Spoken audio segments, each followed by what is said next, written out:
talk about who goes on, because here's DeSantis and Nikki Haley. Nikki Haley overperforming. I think arguably you say DeSantis underperforming, but that's not the message that DeSantis delivered last night. We love you too. They threw everything but the kitchen sink at us. They spent almost $50 million attacking us. No one's faced that much all the way just through Iowa. The media was against us. They were writing our obituary months ago. They even called the election before people even got a chance to vote. But they were just so excited about the fact that they were predicting that we wouldn't be able to get our ticket punched here out of Iowa. But I can tell you, because of your support, in spite of all of that they threw at us, everyone against us, we've got our ticket punched out of Iowa. You get to leave Iowa. But does he really, politically, have his ticket punched through Iowa or out of Iowa? 312-642-5600, turnkey.pro answer line, 64636DA, turnkey.pro text line. I don't think there's a lot to celebrate. I mean, he and Haley were neck and neck for a while. And then I thought Dan Proft's going to be right, as he always is, because you claimed yesterday on the air that he would come in second, and he did. He did, but again, it was not a overperformance. It was not like a, wow, DeSantis had a strong second finish. It was DeSantis sort of limped past Nikki Haley, who didn't have much of a ground game, and is betting most of her chips on New Hampshire, whereas DeSantis bet all of his chips on Iowa. So the question becomes, was that the right play for DeSantis, or was what Vivek Ramaswamy did the right play? And I'm also making the decision that this has to be an America First candidate in that White House. As I've said since the beginning, there are two America First candidates in this race. And earlier tonight, I called Donald Trump to tell him that I congratulate him on his victory. And now going forward, he will have my full endorsement for the presidency. And I think we're going to do the right thing for this country. I love when people yell, "No, Vivek, no!" Yeah, don't do it. That was Chris Christie you heard shrieking. So Ramaswamy is out. And Ron DeSantis carries on. Nikki Haley's message is the obvious one, given her relative overperformance. I can safely say tonight, Iowa made this Republican primary a two-person race. Why is she changing her voice? Because she's in farm Iowa. country. Yeah. She's a hillbilly. She's a hayseed when she's in Iowa. We're going to go work the land in Iowa. What? Uh-huh. Just go back to your real voice, please. And then, has anybody heard from Asa Hutchinson? Who? Asa, exclamation point. I wanted to, is Asa dropping out? Is he still campaigning? Does anybody know? Does his wife know? Anyway, so the question really is two-person race. Nikki Haley is, according to some polling, within striking distance of Trump in New Hampshire. Right. This will be all hands on deck for Nikki Haley from the establishment, donor class, and others to try to put a chink in Trump's armor in New Hampshire to really have the possibility this could become a two-person race, that Nikki Haley would get some momentum counting on New Hampshire, that she would potentially compete in South Carolina, where she is not competitive now, her home state. But I don't know. I mean, this all has the feel that the D.C. press corps is trying to create a competitive race that really doesn't exist. That's my feeling. 312, excuse me, 312-642-5600, turnkey.pro answer line. Our text line is up and running. 64636, type in DA, then a quick comment. Craig, Mount Greenwood. Oh, hey, good morning, Dan and Amy, and thanks much for taking my call. This whole thing, there's nothing to celebrate, and there's the bottom line.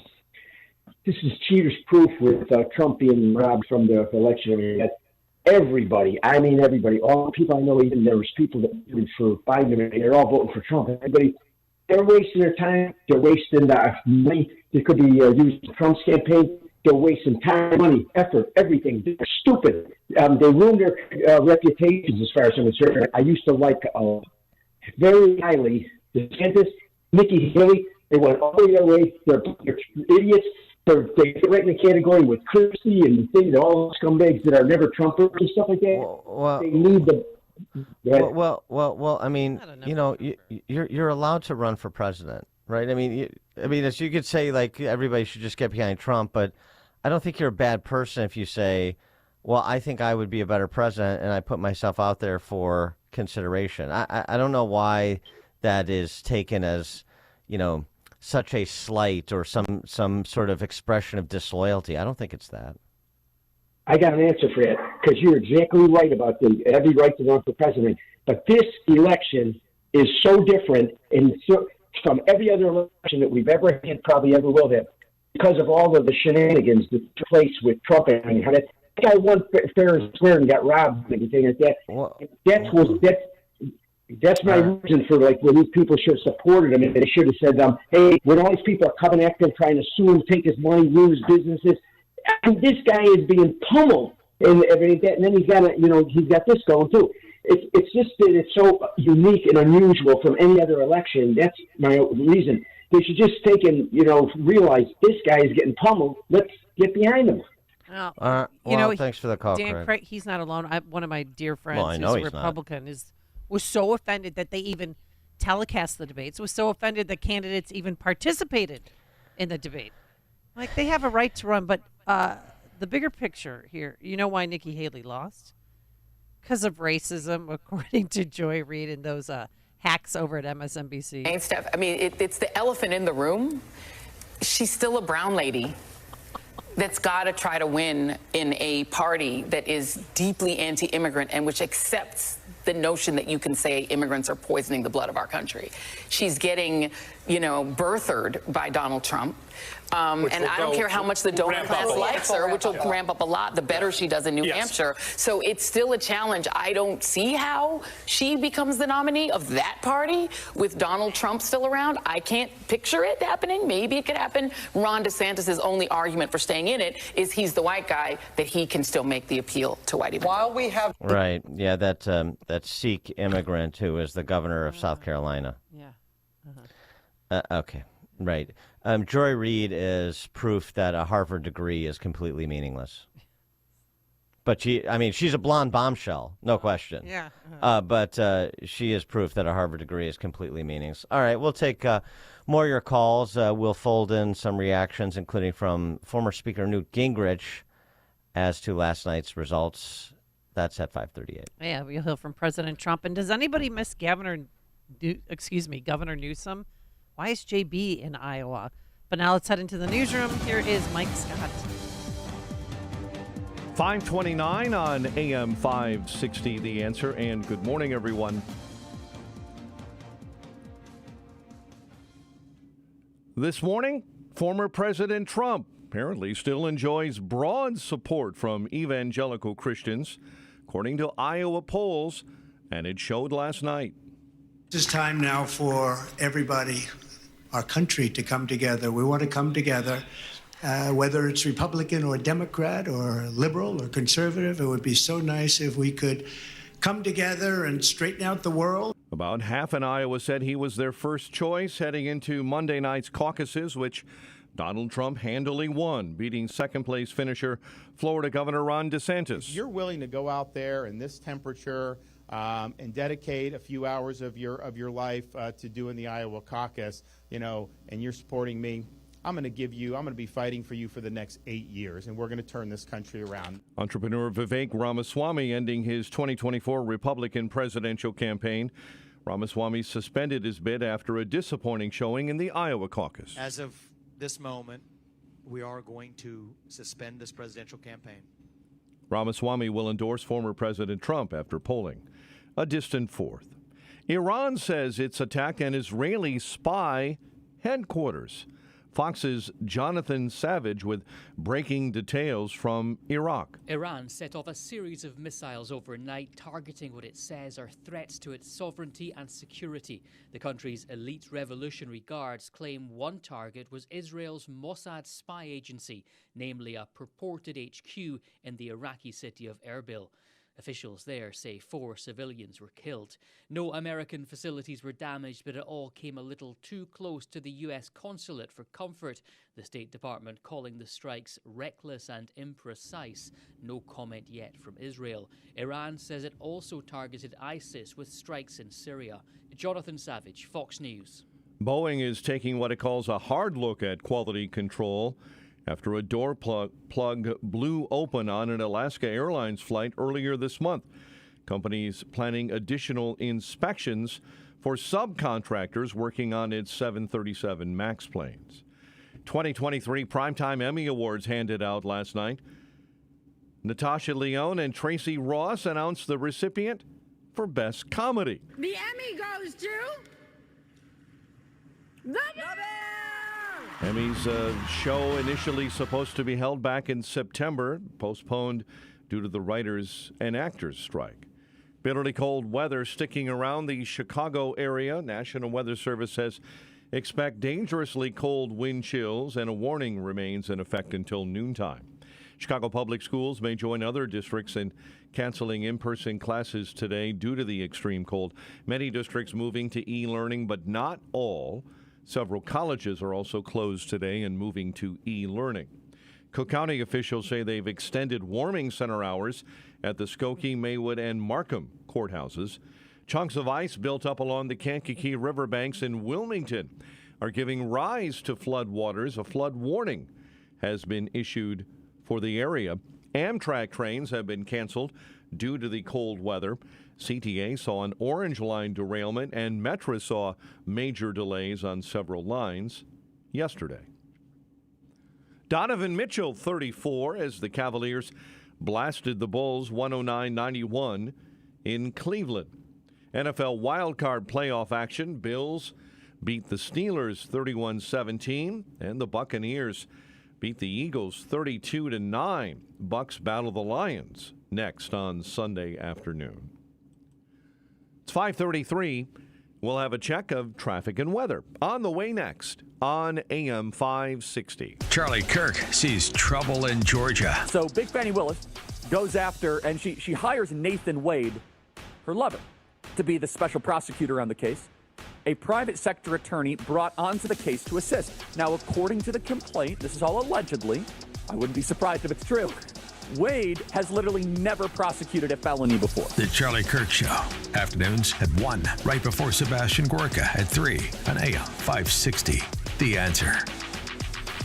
You have 3 ex-wives and your current trophy wife wants a life insurance policy 3 times the size of the policies you had to purchase for your previous mistakes? If so, you need to call Big Lou at Term Provider, 800-230-2777. Big Lou is intimately familiar with your problems, and if you're 50 or 60 years old and in reasonably good health, a $1 million policy should only cost about $100 to $200 per month. Big Lou may have a solution for your previous policies as well. You may even save enough money to lighten the load on your new $1 million policy. Remember, call Big Lou. He's like you, except he's only on number 2. Call Term Provider at 800-230-2777. That's 800-230-2777. For $1 million in term life insurance that you can live with. Call Big Lou at 800-230-2777. 800-230-2777.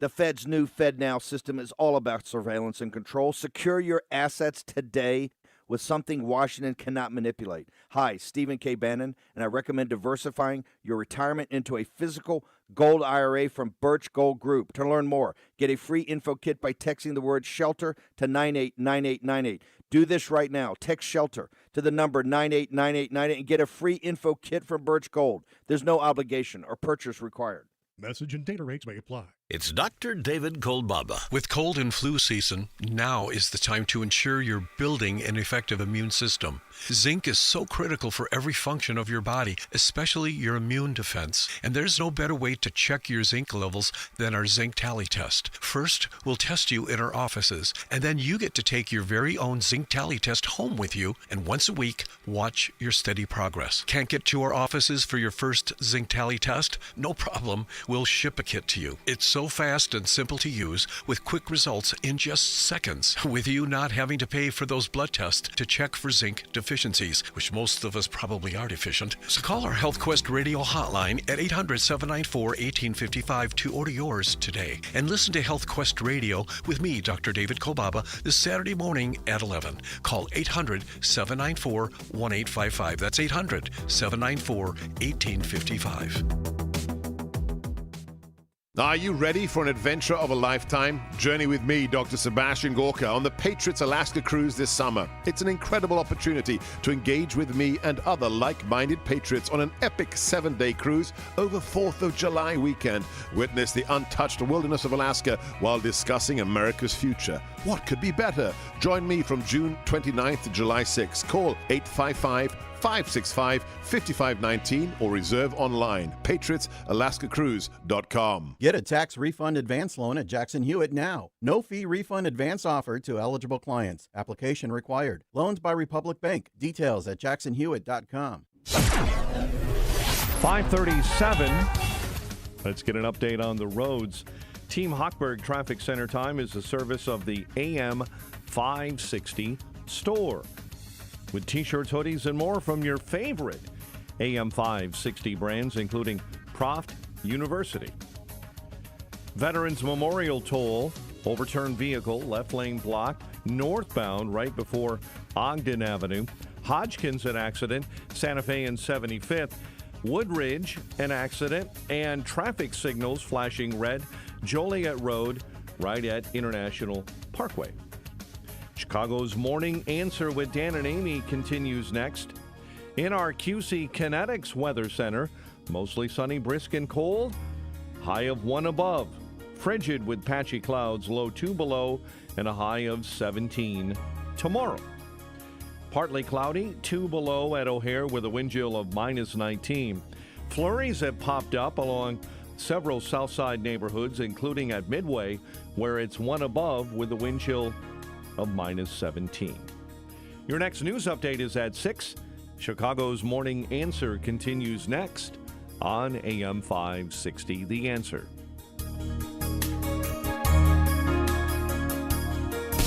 Now, from the Signature Bank Studios, this is Chicago's Morning Answer with Dan Proft and Amy Jacobson. Only the biggest stories, only the biggest guests, and only the biggest opinions. This is AM 560, The Answer. Top of the morning, Dan and Amy. We were just getting into the postmortem on the last night's Iowa caucus, and the overriding question is, should Ron DeSantis end his campaign? 312-642-5600, turnkey.pro answer line. 646-360-A, turnkey.pro text line. I mean, what is the play for DeSantis going forward? He's not going to be competitive in New Hampshire. I don't even think he's attempting to be at this point. I don't know where he loses the momentum he's lost coming out of Iowa with an underperformance, basically going all in Iowa. Then he's not in play in New Hampshire. And so if Haley wins, obviously, or even finishes a competitive second, then there's going to be more momentum for her. And then where does DeSantis conjure up another stand or new momentum? In South Carolina, he's going to marshal on until Super Tuesday and March 5th, and somehow that's going to come together for him. What is he? If I should put it this way, if he doesn't have something new to offer, if there's not going to be a new and improved Ron DeSantis with a crisper message that really provides contrast and galvanizes reconsideration, and they've got something cooking that they've poll tested, and they think this can really change the dynamic in the race, then what exactly is the point? 312-642-5600, turnkey.pro answer line. You could also reach us on our text line, 64636. Type in DA, then a quick comment. Do you think it'd be better for the party, Dan, if he just pulled Vivek and dropped out of the race and supported I think it'd be better. Trump? I think he'd be better for Ron DeSantis. That's my point. I'm not doing this. He's flacking for Trump. I'm not flacking for Trump. I'm saying for Ron DeSantis' perspective, I don't see how it makes sense. I've heard so many people say we just want him to come back to Florida and govern Florida. Florida's doing fine. Okay. Yeah. I mean all this, we miss him so. Really? You thought about Ron DeSantis on a day-to-day basis or any governor? I mean, all that. That's Maybe they're just saying that because they want him to drop out and do what he's been doing best, and that's being governor of Florida. That's all pundit talk, he's abandoned the state. Oh, he's not governing. And wait, what does that? What do you think that means? That the person who says that. I always like to challenge these bromides that people hear on cable news, and then they just repeat. I miss him so much. I mean, what you tell him is Florida remains the magnet for population and capital, and thus growth. That you've got Republican leadership in the General Assembly. Yeah. You've got a Republican governor. You've got Republican statewide office holders. You've got Republican domination in the federal caucuses, federal delegations as well, in terms of the 2 senators and the congressional delegation. I mean, I told my friend, look, he's only a 2.5-hour flight away from home. You'll be fine. Something and you can do a lot of things in 2024 where you don't need to be physically present all the time. I mean, Florida is not going to list into the Atlantic if Ron DeSantis carries on to New Hampshire. Okay, I mean, it's good grief. But from DeSantis's perspective, there's a window of opportunity here for him. My advice to him, I'm sure he'll take that with the proper grain of salt, but regardless, I'll offer it. This is not happening. In point of fact, I think Ron DeSantis needs to do some real introspection about whether he can be a candidate at this level. Not because he doesn't have the talent, the ability to be a president, but because maybe he doesn't have what is required to be a presidential candidate that's successful. I think there's a real question based on his performance. Maybe he had the wrong campaign team. Maybe it's a combination of the two. But with the resources he had, with the time that he spent, with the momentum and good standing with which he came into the race, he featured coming into this, in the early summer of last year. Oh, I had such high hopes. There's something that's not working, and it has nothing to do. I mean, it has something to do with Trump, but it's not working. Well, it's not working against somebody who is, sort of an establishment reciter of cliche strings like Nikki Haley. It's not even working against her, much less a former president with all that surrounds him. There's something fundamentally wrong with the approach and the quality of the campaign that Ron DeSantis has run to this point. So he's done damage to himself. And there's a window of opportunity right now where he has value if he drops out. If he dropped out and he rolled in with Trump, then number one, that would, I assume, be welcome from Trump world. And I think they could restore some of the damage he's done to himself with an eye towards 2028 if he wants to do this again, or with an eye towards something else in Florida, if a Senate seat were to become vacant or something like this.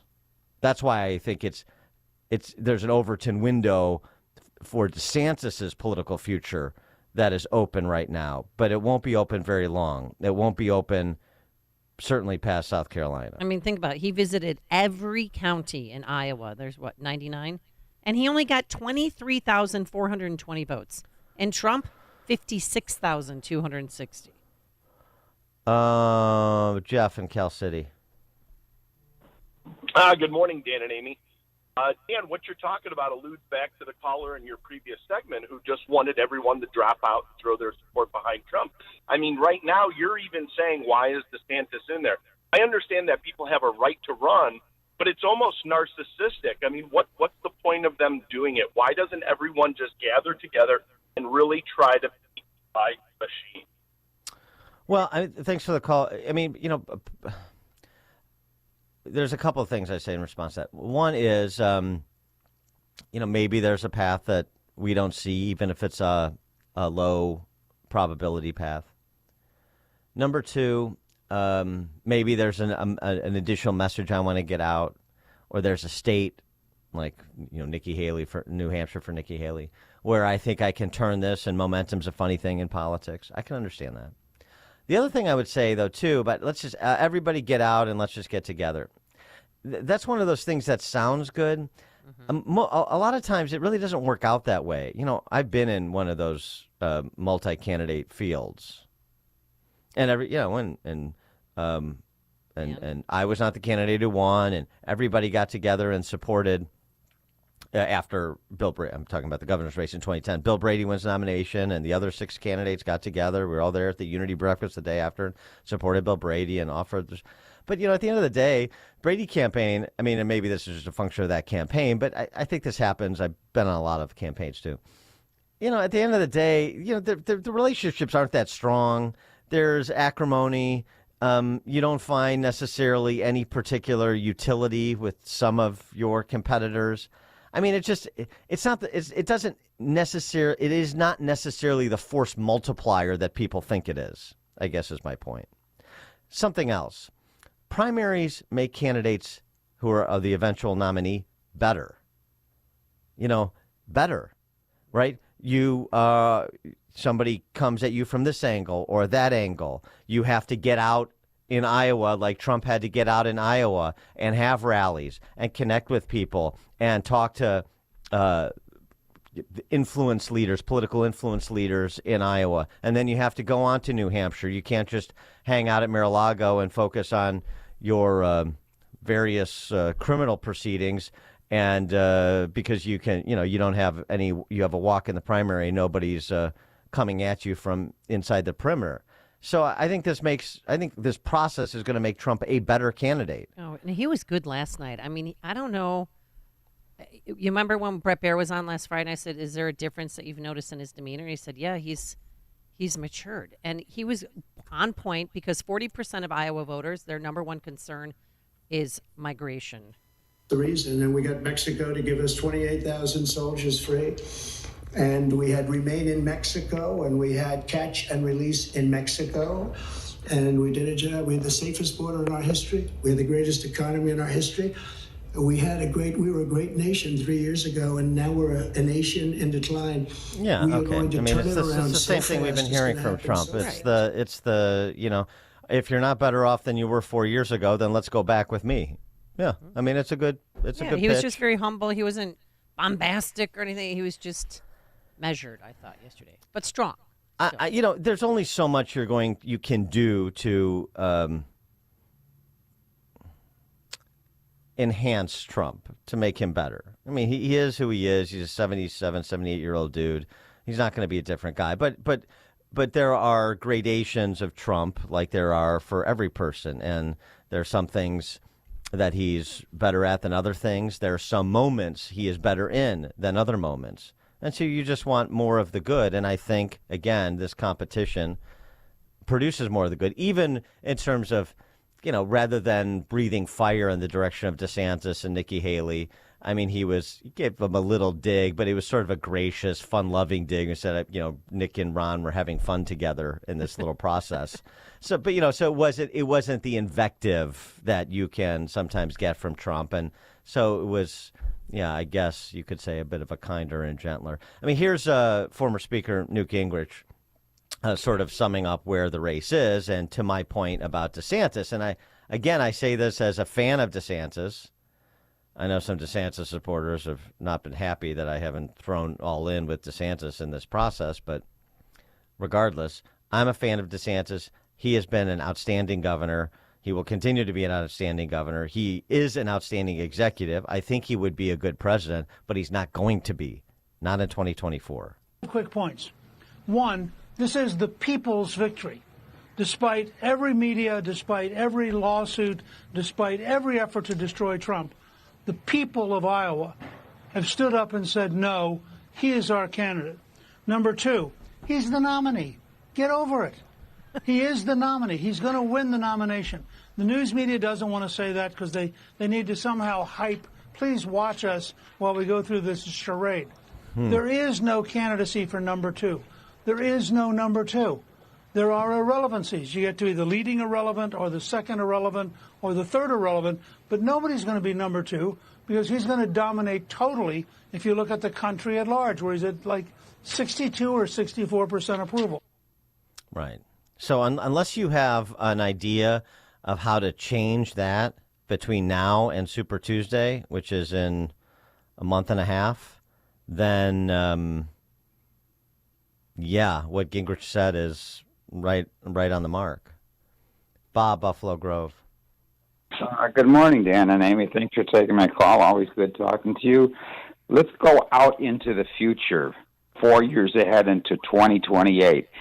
DeSantis ought to be a little bit careful that if he's got a path to 2028. And I'm just wondering who Trump may pick as his VP, and will that person have the inside track for the election in 2028? Your thoughts? Well, have a great day. Thanks, Bob. Doesn't he need to choose somebody who can get white suburban women to come back on the Trump team? Or not come back, but to switch parties from Biden to Trump? Nah. Or is that already gone?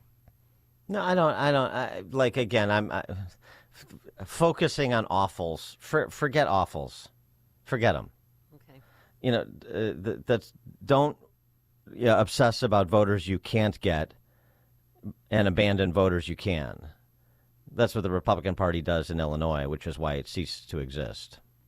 So, I think you're looking for sort of talent and something that fits the overall value proposition more than trying to say this person has this appeal for this narrow cohort of voters. I think that's the wrong way to think about VP.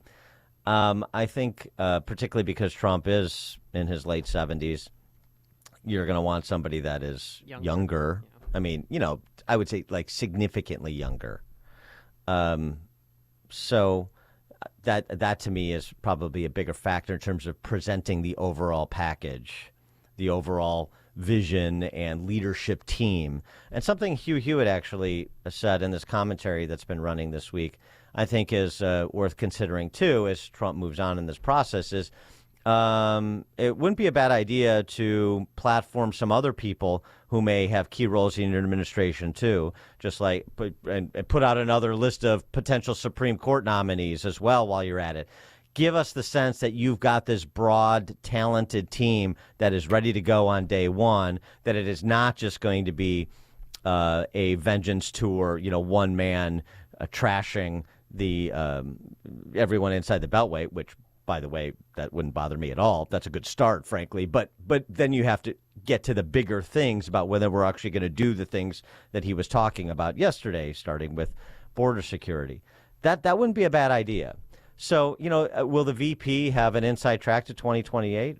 Sure, probably, particularly if they perform well and obviously if they're victorious.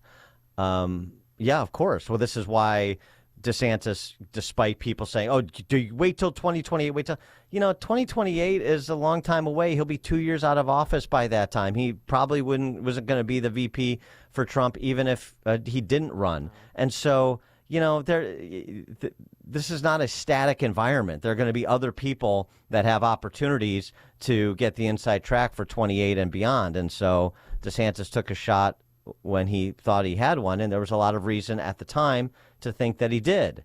But it hasn't panned out, and some of that is beyond his control, the lawfare against Trump, and some of that is the quality of the campaign and messaging and candidate he has been in this process. I'm sorry, but that's what the voters have said, frankly. Greg in Schaumburg. Good morning, Dan and Amy. Dan, your point about DeSantis dropping out, I hope he does, and here's why. Because it's inconceivable to me that Trump and Mar-a-Lago and just hang out. What we need is somebody like Trump who actually is formulating exactly what you said. Here's my plan. Put out a Gingrich-like plan, point by point by point. Name people that are going to be in the administration. Rally this country around points because it is not happening right now. And the other thing, too, is if he were to do all of that, this mish-mush Congress that we got with a leader that I don't think is very good in the House would crystallize and be able to pull both of them over the line when it comes out in November. Thanks. Thanks for the call, Greg. Dan and Amy, Chicago's Morning Answer. Connect with Dan and Amy on the AM 560 The Answer mobile app. Just text the word app to 64636 to download the app today. This is Seth Leibson of 960thepatriot.com for townhall.com. You never know what underattended story will explode into a series of major events. Just consider the beginning of World War I. Fox News reported on Monday that 2 U.S. Navy SEALs went missing. They were boarding an Iranian-flagged ship or an Iranian armed ship in the Gulf of Aden, searching for illegally smuggled weapons to arm the Houthis. This story will develop, but we should not take our eyes off it, as we should not take our eyes off any part of Iran, the chief threat to civilization right now. Iran arms Hamas, Hezbollah, the Houthis, and killed hundreds of Americans over the years, even trying to explode a bomb in Washington, D.C. Meanwhile, President Biden has been sending Iran more and more money and been begging them to negotiate. But Iran does not want to negotiate. As Goldfinger said to James Bond, they want us to die. A strong and clear-headed American president would understand this and prevent it. President Biden is not that president. I'm Seth Leibson. Diabetes, high blood pressure, anxiety meds, everyone's on them. If you're a 50-year-old male, maybe a bit porky, and you may even have type 2 diabetes, $1 million of term insurance may only cost you about $200 a month. Call Term Provider. Speak with Big Lou at 800-230-2777. Big Lou will find a term life policy for you even if you have type 2 diabetes, are overweight, or have high blood pressure. Term Provider has helped thousands of people like you who think they can't afford term life insurance. To buy $1 million of affordable term life for you, all you need to do is call Big Lou at 800-230-2777. Lou will make sure the scales are tipped in your favor. Call 800-230-2777. Big Lou will answer your call and work to fit you into a term life policy that you can afford. Remember, Big Lou's like you. He's on meds too. Call 800-230-2777, 800-230-2777, or biglou.com. Lots of channels, nothing to watch, especially if you're looking outside of big corporate control. It's time to interrupt your regularly scheduled programs with something worth watching. The new Salem News Channel. Straightforward, unfiltered, in-depth insight and analysis from the greatest collection of conservative minds, all in one place. SNC is home to Dennis Prager, Mike Gallagher, Sebastian Gorka, and more. Watch anytime on any screen. Free 24/7. Find what you're looking for at snc.tv. AM 560, The Answer. All right, coming up on Chicago's Morning Answer. At 6:06, we'll talk to Elk Grove Mayor Craig Johnson about the big confab with BLM Brandon and suburban mayors today. What's his message going to be for Chicago's mayor? 6:06. But now let's head into that newsroom. Here is Mike Scott. Bitterly cold weather will stick around the Chicago area. Wind chills as low as 25 below. Chicago Public Schools join many other districts in canceling in-person classes today because of the cold. Cook County extending warming center hours all the way to Wednesday afternoon. And chunks of ice building up along the Kankakee River give rise to floodwaters and a flood warning for the area. Bulls run out of gas in a loss to Cleveland. WIND Chicago News Time is 6 o'clock. He got more votes than his Republican challengers in Iowa combined. I'm Dave Anthony, Fox News. So it's now off to New Hampshire, a great place. We won it last time. That primary is a week from today. Former President Trump got 51% of the vote, winning the Iowa caucuses. Vivek Ramaswamy, who finished a distant fourth, dropped out of the race and endorsed Trump. We're going to drill, baby, drill right away. Yeah. Drill, baby, drill. We're going to seal up the border. The border crisis and the economy top issues for voters here as the campaigns now move on to New Hampshire, including Florida Governor Ron DeSantis. As Fox's Jeff Manasso in Des Moines. DeSantis finished second with 21%. Nikki Haley was third, 2 points back, but insists with better poll numbers than DeSantis in New Hampshire and South Carolina. Iowa made this Republican primary a two-person race. That was the coldest caucus night ever in Iowa. 150 million Americans now face frigid wind chill advisories or warnings. Travel is also challenging. More than 1,200 flights are canceled the day after over 3,000 were grounded. There's a search at sea off the coast of Somalia for Americans who went missing, intercepting a shipment of weapons headed to the Iran-backed Houthi militants who've been attacking ships. We're told Iranian-made ballistic missile and cruise missile components were seized in last week's mission. 2 Navy SEALs involved in the operation are still missing. One fell off a ladder trying to board the suspicious boat. The other jumped into the water in a rescue attempt. Fox's Jonathan Savage. Meanwhile, Iran has gone on the attack in Iraq and Syria, targeting an Israeli intel site and ISIS facilities. TV's best were honored on TV last night. Succession and The Bear each won 6 Emmys, including Best Drama and Comedy. And a legendary singer won. And the Emmy goes to Elton John live. Farewell from Dodger Stadium. Elton John's concert award makes him just the 19th person to win an Emmy, Grammy, Oscar, and Tony. America's listening to Fox News. 6:02 on AM 560. The Answer. Good morning. I'm Mike Scott. Bitterly cold weather sticking around the Chicago area. Dangerously low wind chills in some areas. Chicago Public Schools join many other districts in canceling in-person classes today. Check your district's website or check your phone for reminds on district plans. Peoples Gas has rotated crews out, breaking into frozen ground to get to damaged pipes because of gas outages in customer homes. Chunks of ice build up along the Kankakee River in Wilmington Monday night, giving rise to floodwaters there and a flood warning through the area. Amtrak trains have been canceled due to the cold weather, leaving some travelers stranded here in Chicago. CTA saw an Orange Line derailment yesterday, and Metra saw transportation trouble and delays on several lines.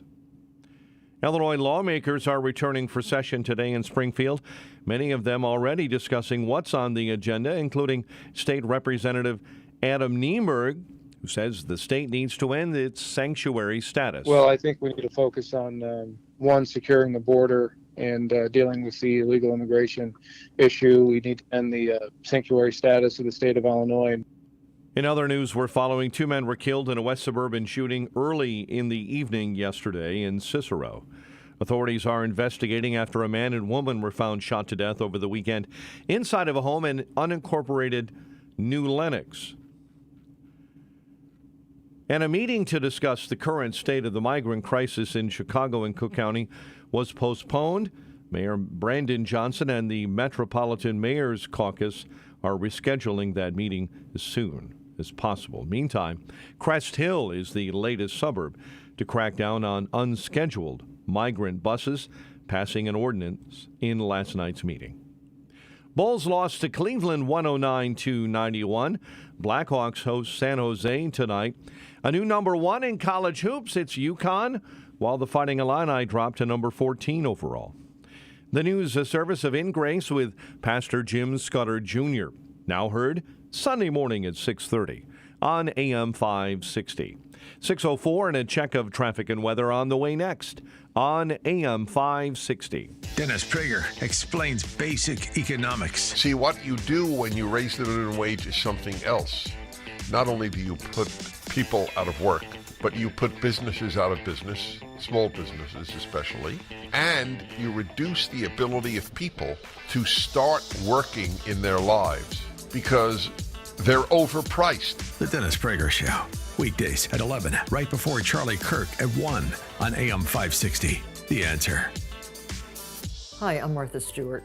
Every year, more than 4 million pets enter shelters here in the United States. My friends at American Humane have been helping animals since 1877.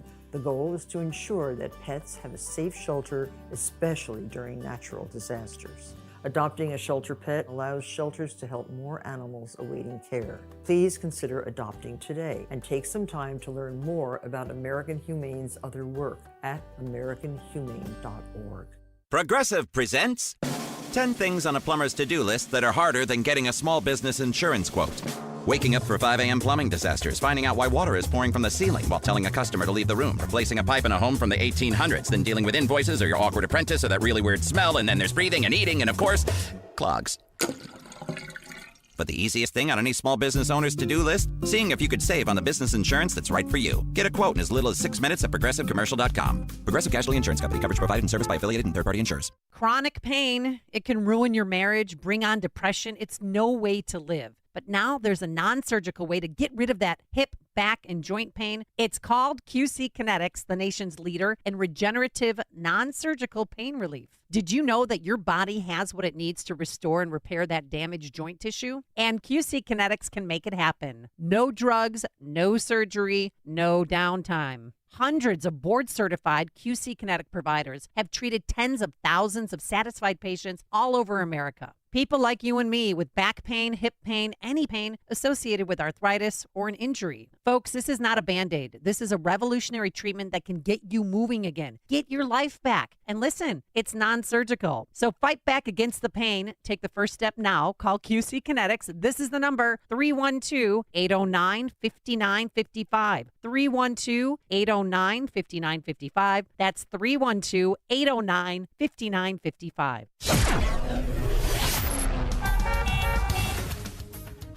6:07, Team Hochberg Traffic Center time. Downers Grove this morning. An accident reported at 75th and Lamont Road. Bloomingdale, an accident Glen Ellen Road and Army Trail.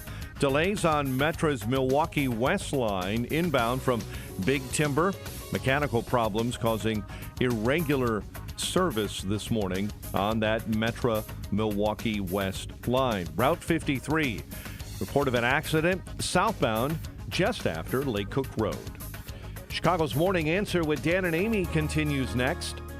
AM 560 Weather Center forecast in our QC Kinetics Weather Center. Here's our meteorologist, Steve Williams. A wind chill warning in effect this morning and a wind chill advisory for the afternoon. Sunny, brisk, a very cold day. The high today 0. Patchy clouds tonight, low -2. Clouds, a very cold day tomorrow and the high 17. I'm Steve Williams on AM 560, The Answer. 2 below at O'Hare, 1 above at Midway, 6 below in Aurora. Your next news update, 6:30. Chicago's Morning Answer continues next on AM 560, The Answer. Now, from the Signature Bank Studios. This is Chicago's Morning Answer with Dan Proft and Amy Jacobson on AM 560, The Answer.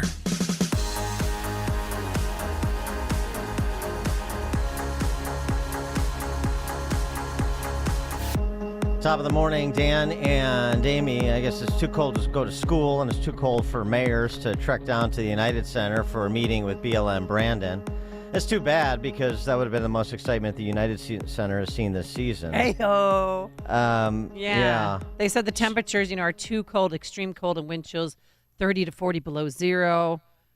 So it's safer to reschedule the meeting, but I don't think they're ever going to reschedule it because I don't think that's the reason why the meeting was canceled. I think because nobody was going to show up except maybe the mayor of Dalton, but she had to get her hair done. Well, I don't know about that. I mean, I first of all, this Metropolitan Mayor's Caucus, is a rolling thing. Secondly, BLM Brandon wants the suburbs to pick up some of the slack here, pick up some of the migrants, set up their own warming centers and migrant shelters. So he's going to have to communicate something, one would think, to mayors that he believes may be receptive. And also, I mean, the other piece of it, as we talked about it yesterday, boy, if I'm a mayor of a suburban community that hasn't completely lost its mind, and I think there's a few of those left, I would go down there or go to whatever meeting is called by Johnson and tell him exactly what my position is on behalf of my community. So there's that. That's an opportunity as well. so that everybody's on the record. Just so you understand, I'm Dan. I'm the mayor of Danville, and I'm coming here to tell you that we're not on your program in Danville. All right, and I don't mean Danville, Gene Hackman's boyhood home. I mean the fictional Danville. Anyway, so let's get some perspective. Even though the meeting's not transpiring, the issue is certainly not going away. Oh, no. Jelly Belly was in Iowa last night stumping for Biden. We miss him so. Please come back and govern. Yes, please. This is like watching him last night actually made me miss Governor Newsom. Like, I don't want to see him there. What? And find somebody else. He was bemoaning Governor Abbott that, to his chagrin, Governor Abbott was not moved by the letter that was sent. What a surprise there. All right, for more on all this, we're pleased to be joined by longtime Elk Grove Village Mayor. He is Craig Johnson. Craig, thanks for joining us. Appreciate it. Mayor Dan, thank you for having me. Yes, Mayor Dan of the fictional Danville, the only place I can get elected. So what is your message to Brandon Johnson? You know the plea is going to be made. The suburbs have to pick up some of the migrants here. They have to do their part because we're a sanctuary state. He said it before. He'll say it again. Well, I think we kind of made our messages clear. My fellow mayors out here in the suburbs, we've been passing ordinances stating our position. Our position is we feel that the migrants should not be coming up here. They shouldn't be even coming into the country at this time. They should be following the federal government, should be resolving this issue first before anything happens. The sad part of all this is you're having local mayors resolve federal issues. That should not be happening. And that's why you see so many towns passing these bus ordinances. We passed one. We passed one about using hotels. We passed one about vacant buildings in Elk Grove.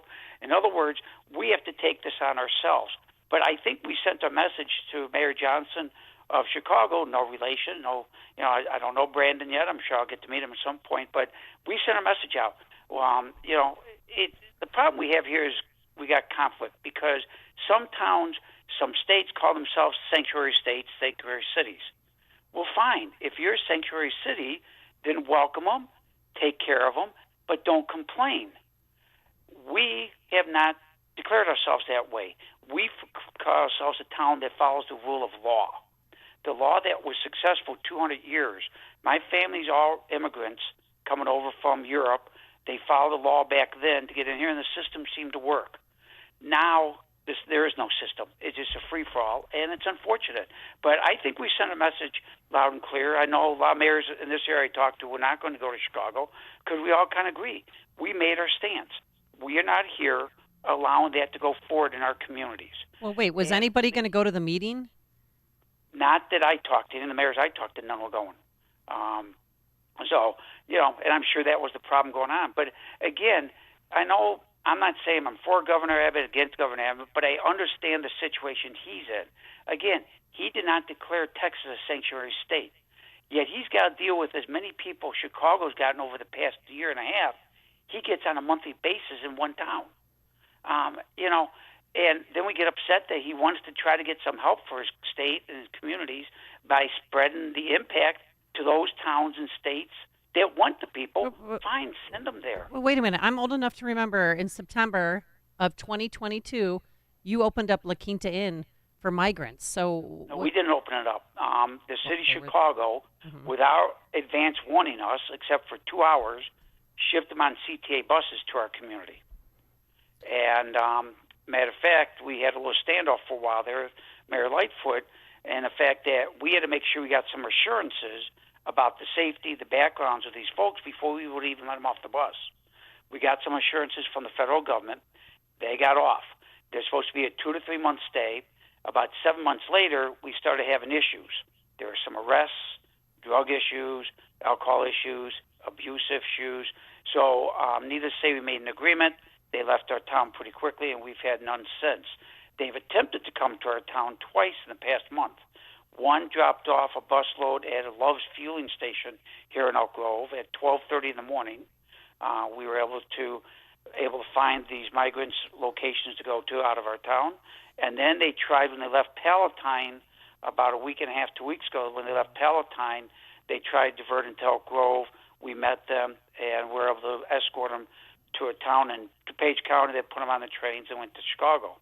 So they've attempted things. And again, I've got nothing against people trying to better themselves, but just like Dan and Amy and me, we do it following the laws, following the way to do it. And I know they say, well, they're not illegal. What the federal government's doing is playing games, and it's not right because you're playing games with human beings. These people are human beings too, folks. You know, they're not bad, all bad people. There might be some in there, but they're not all bad. And they're being misguided to what to do. Be honest with them. Say, stay where you're at, apply for the system, then come in per our system. It's worked for hundreds of years until the last 3 years when everything got screwed up by the federal government. Yeah. Go back to the system that worked. That's better for the people coming here, and it's better for us that are here. It can be a win-win. Think about this, Amy and Dan. You had people that left Venezuela. We all know that's not a great country.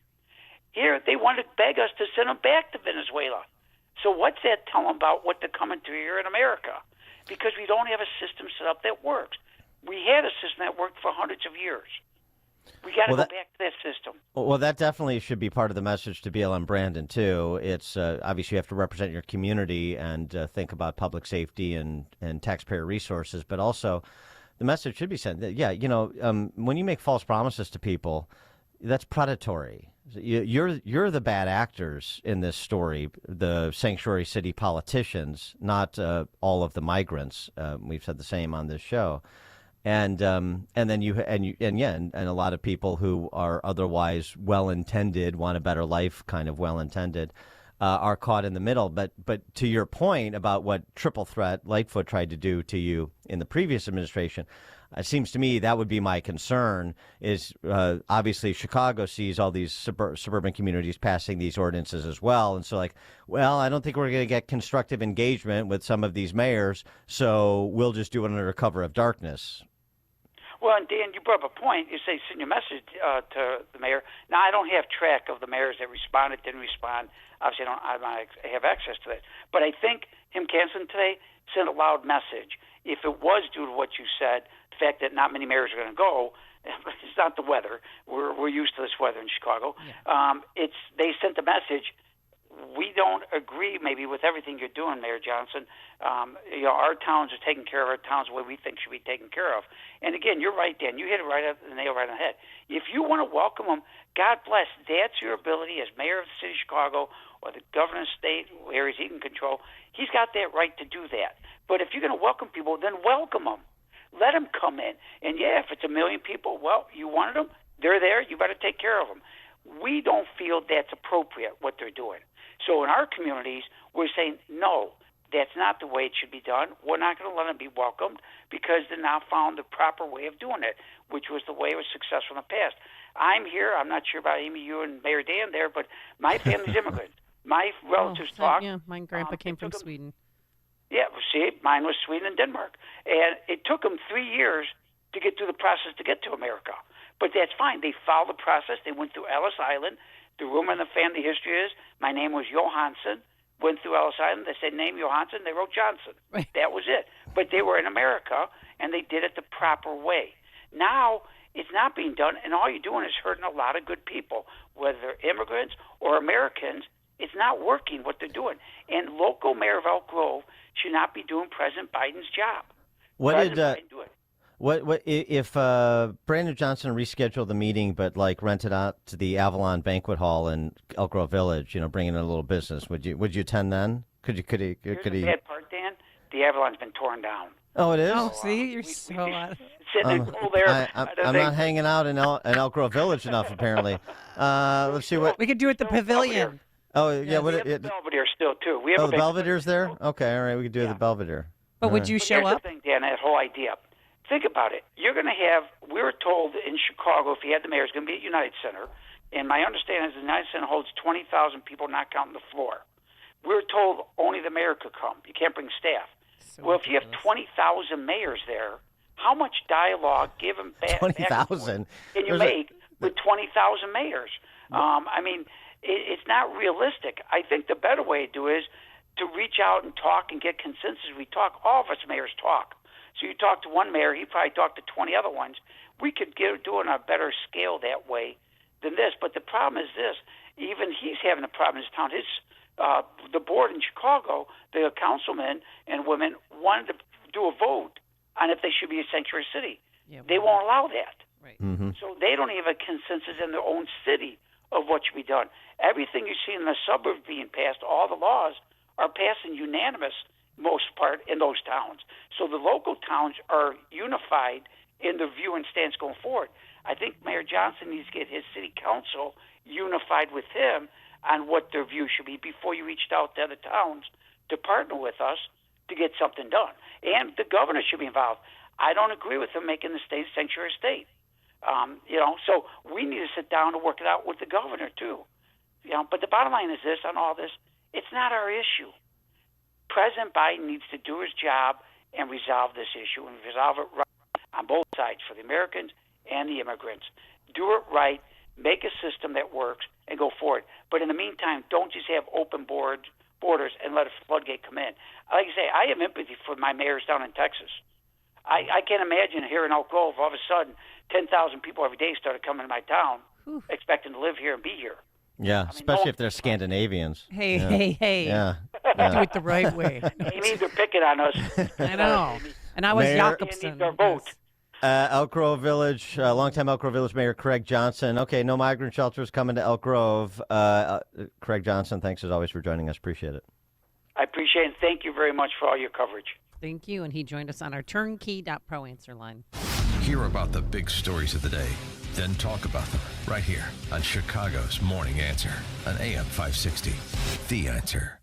Signature Bank is Chicago's fastest growing independently owned business bank. It's a bank where relationships still matter. Signature Bank knows your name and your story. I'm Dan Proft, and I know this because Signature Bank is my business bank. I'm Frank Vance, co-owner of Egan Vance Insurance Agency on Chicago's Northwest Side and a customer of Signature Bank. In my line of work, we pride ourselves on being there for our clients when they need it the most, and we recognize when someone does the same for us. As Egan Vance was expanding, we wanted to buy a much sought-after building in the neighborhood. We couldn't waste any time. I called Signature Bank, and that was all it took. I didn't have to talk to multiple people in siloed departments with multiple forms to fill out. One call did it all. As the one who was always looking out for my clients, it was a great change to know that my bank, Signature Bank, was looking out for me. Signature Bank is looking for their next success story. To learn more about turning your business vision into reality, visit signaturebank.bank. Signature Bank, helping local businesses succeed. Member FDIC, Equal Housing Lender. All right, 46 years ago, Roy Spencer founded Permaseal Basement Systems. He was working out of his apartment and Ford 150 pickup truck. Today, Permaseal has helped over 500,000 people in the greater Chicagoland area to make their homes healthier and more valuable. Permaseal would like to thank you for your trust. Permaseal uses their own professional employees that respect you and your home. They always deliver the best value using fair book pricing, so you don't have to negotiate to get the best deal. They stand behind their work and their word. This January, Permaseal is celebrating with an anniversary sale where you can save 10% off on all services or up to 24-month interest-free financing. Waterproofing, crawl space encapsulation, structural repairs, and their new attic insulation services. Be sure to call by January 31st to save 10%. Call now. 800-421-SEAL, 800-421-7325, or visit permaseal.net. My son was saying, Mom, why are you paying so much for this? The supplement store has the exact same thing. And I said, no, they don't. You know, because he was telling me that they have similar products as Balance of Nature.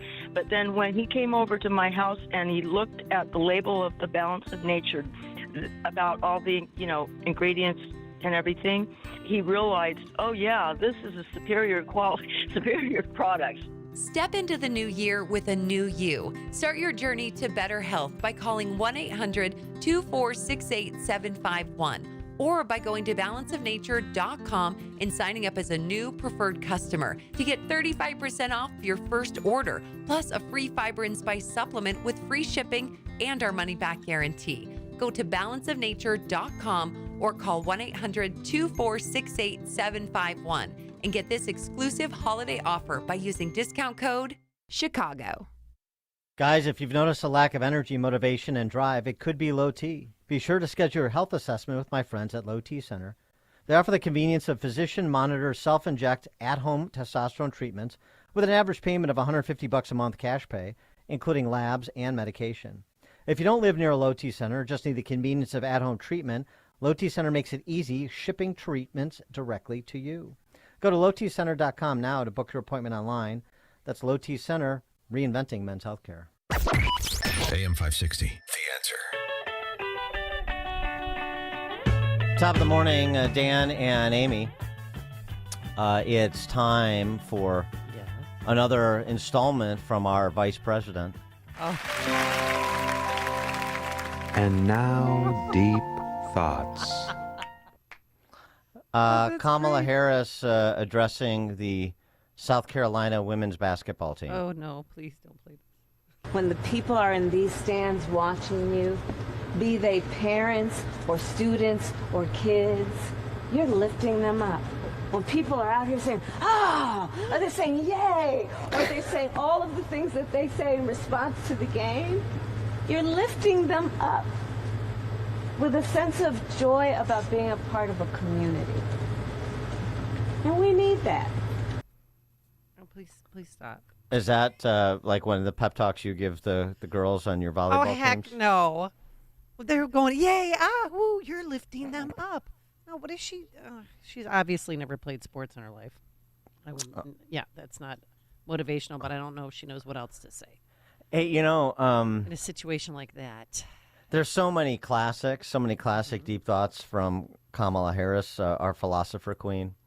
But since we did observe Martin Luther King Day yesterday, I think we'd be remiss if we didn't remember. Oh, when she was a baby. When she plagiarized Martin Luther King. I mean, I know it's all the rage. I could get you a presidency at Harvard University, but this is another. And now, deep thoughts. There are a lot of good stories. Did you get that energy from your parents, or the thought of, hey, I have to fight for what's right, and I got to get out there? And I mean, when were you out there protesting? Well, I was in a stroller. And so I was out there. And in fact, my mother used to have a very funny story about I was fussing and she said, Kamala, what do you want? And I said, and this is how she would say it. And she said, Kamala, what do you want? And I said, freedom. No. Oh, come on. Freedom. It was a much cuter story when she would tell it, but that's the story. Is that her story, Dan? She's darling. Oh, that's such a nice moment. Martin Luther King. This is Martin Luther King. These are his words. I will never forget a moment in Birmingham when a white policeman accosted a little Negro girl, 7 or 8 years old, who was walking in a demonstration with her mother. What do you want? The policeman asked her gruffly. And the little girl looked him straight in the eye and answered, freedom. She couldn't even pronounce it, but she knew. It was beautiful. Many times when I have been in sorely trying situations, the memory of that little one has come into my mind and has buoyed me. This just in, Kamala Harris wasn't that little one. No. Was it sloppy attribution? Or just yes. Full-on plagiarism, huh? Yes, You sloppy attribution. What were the other euphemisms that were used for Claudine Gay's plagiarism? I just love the sloppy duplicative language. Oh, that's right. It was duplicative language, a little duplicative language, a little sloppy attribution, and all of a sudden, you inspired Martin Luther King. That's Kamala Harris. Well, I mean, such a try-hard. It's so embarrassing. We have a fabulist in chief, and she's just trying to fall in line. It's tough to compete with Joe Biden's ridiculous fairy tales. So she's doing her best, and that's when we say, "Yay!" and "Wow," and we come together as a community. Newt Rockne Harris, our vice president. Oh, my God. One heartbeat away from the presidency. All right, coming up on Chicago's Morning Answer. Is it time for Andy McCarthy at 6:36? No, it is. Oh, Scott Walker's joining us. Oh, that's who it is. Down the the former Iowa Wisconsin caucuses. governor, Scott Walker, of course, president of the Young America's Foundation. He joins us at 6:36. Talk about, Iowa and what comes next, like New Hampshire. But now let's head into the newsroom. catch up with the latest from the best in the business. Here's Mike Scott. 6:30 on AM 560, The Answer. And this morning we start in Iran, where it says they fired missiles, at least the Republican Guard say they fired missiles at what were Israeli spy headquarters near the U.S. consulate in the northern Iraqi city of Erbil. And it targets linked, they say, to the extremist Islamic group ISIS. 4 civilians were killed, 6 were injured. Donald Trump's possible journey back to the White House off to a strong start. We're to come together. We're going to drill, baby, drill right away. Drill, baby, drill. We're going to seal up the border. Former president won the Iowa caucus yesterday, and Florida Governor Ron DeSantis came in second. DeSantis telling supporters in Des Moines, having the humility as a leader means you know it's a team effort.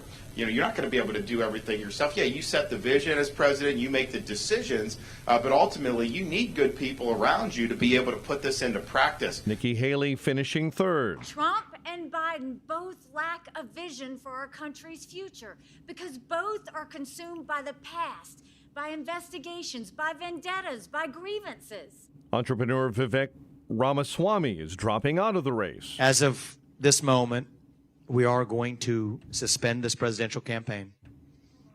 And this is going to have to be, there is no path for me to be the next president absent things that we don't want to see happen in this country. Ramaswamy offering his endorsement of former President Donald Trump.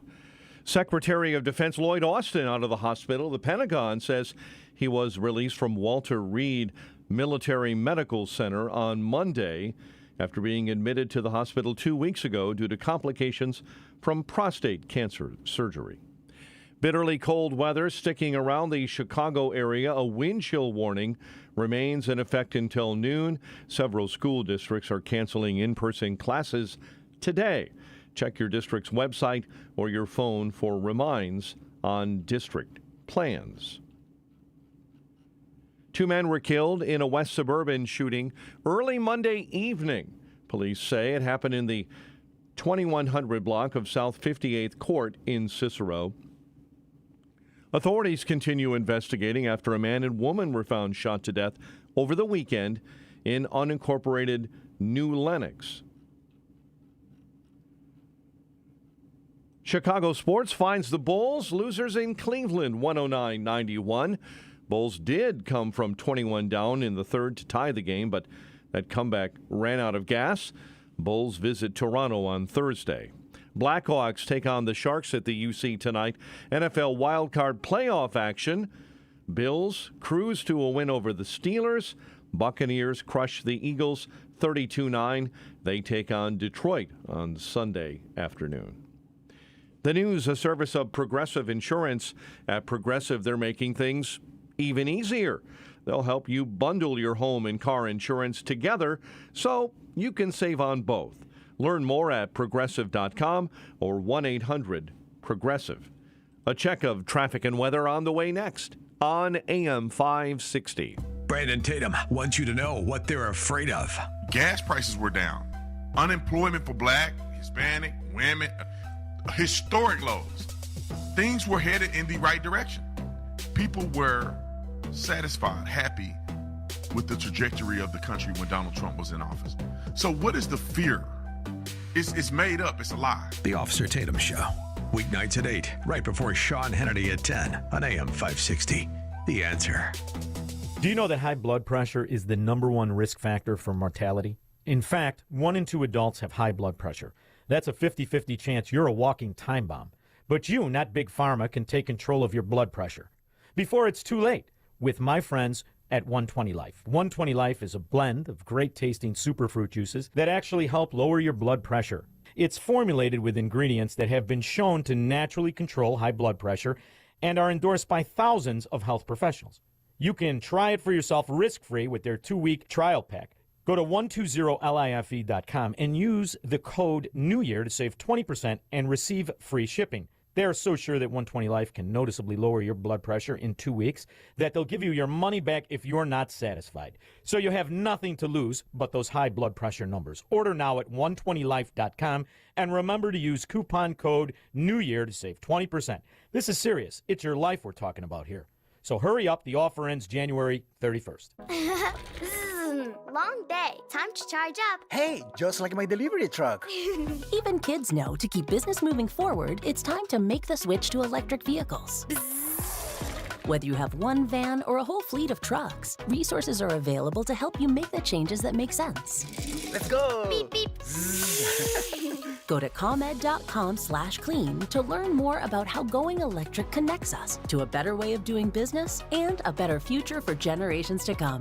Lots of channels, nothing to watch, especially if you're looking outside of big corporate control. It's time to interrupt your regularly scheduled programs with something worth watching. The new Salem News Channel. Straightforward, unfiltered, in-depth insight and analysis from the greatest collection of conservative minds, all in one place. SNC is home to Dennis Prager, Mike Gallagher, Sebastian Gorka, and more. Watch anytime on any screen. Free 24/7. Find what you're looking for at snc.tv. Get a tax refund advance loan at Jackson Hewitt now. No fee refund advance offered to eligible clients. Application required. Loans by Republic Bank. Details at jacksonhewitt.com. 6:36 on AM 560. Let's check the roads. Team Hochberg Traffic Center time. In Wheaton, an accident reported. Roosevelt and County Farm. Downers Grove, an accident 75th and Lamont Road. Woodridge, traffic signals are flashing red at Joliet Road and International Parkway. Route 53 right now. Southbounders, you're shut down. The entire route is closed between Lake Cook Road and Dundee. Accident involving a semi and very icy roads. Local salt trucks are responding to that incident. Chicago's Morning Answer continues next. AM 560 Weather Center forecast. In our QC Kinetics Weather Center, mostly sunny, brisk, and very cold. High of 1 above. Frigid with patchy clouds. Low of 2 below overnight. Becoming cloudy tomorrow and a high of 17.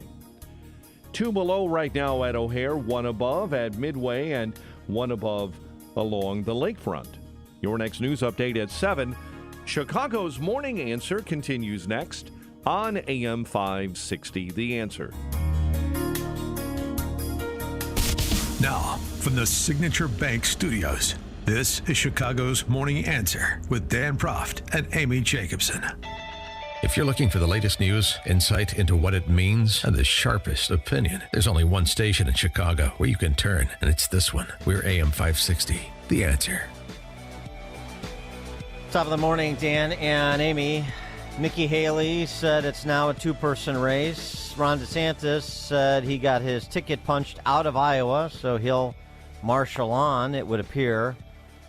Here's what Newt Gingrich said about yesterday's victory in Iowa by former President Trump, lapping the field as he did. Quick points. One, this is the people's victory. Despite every media, despite every lawsuit, despite every effort to destroy Trump, the people of Iowa have stood up and said, no, he is our candidate. Number two, he's the nominee.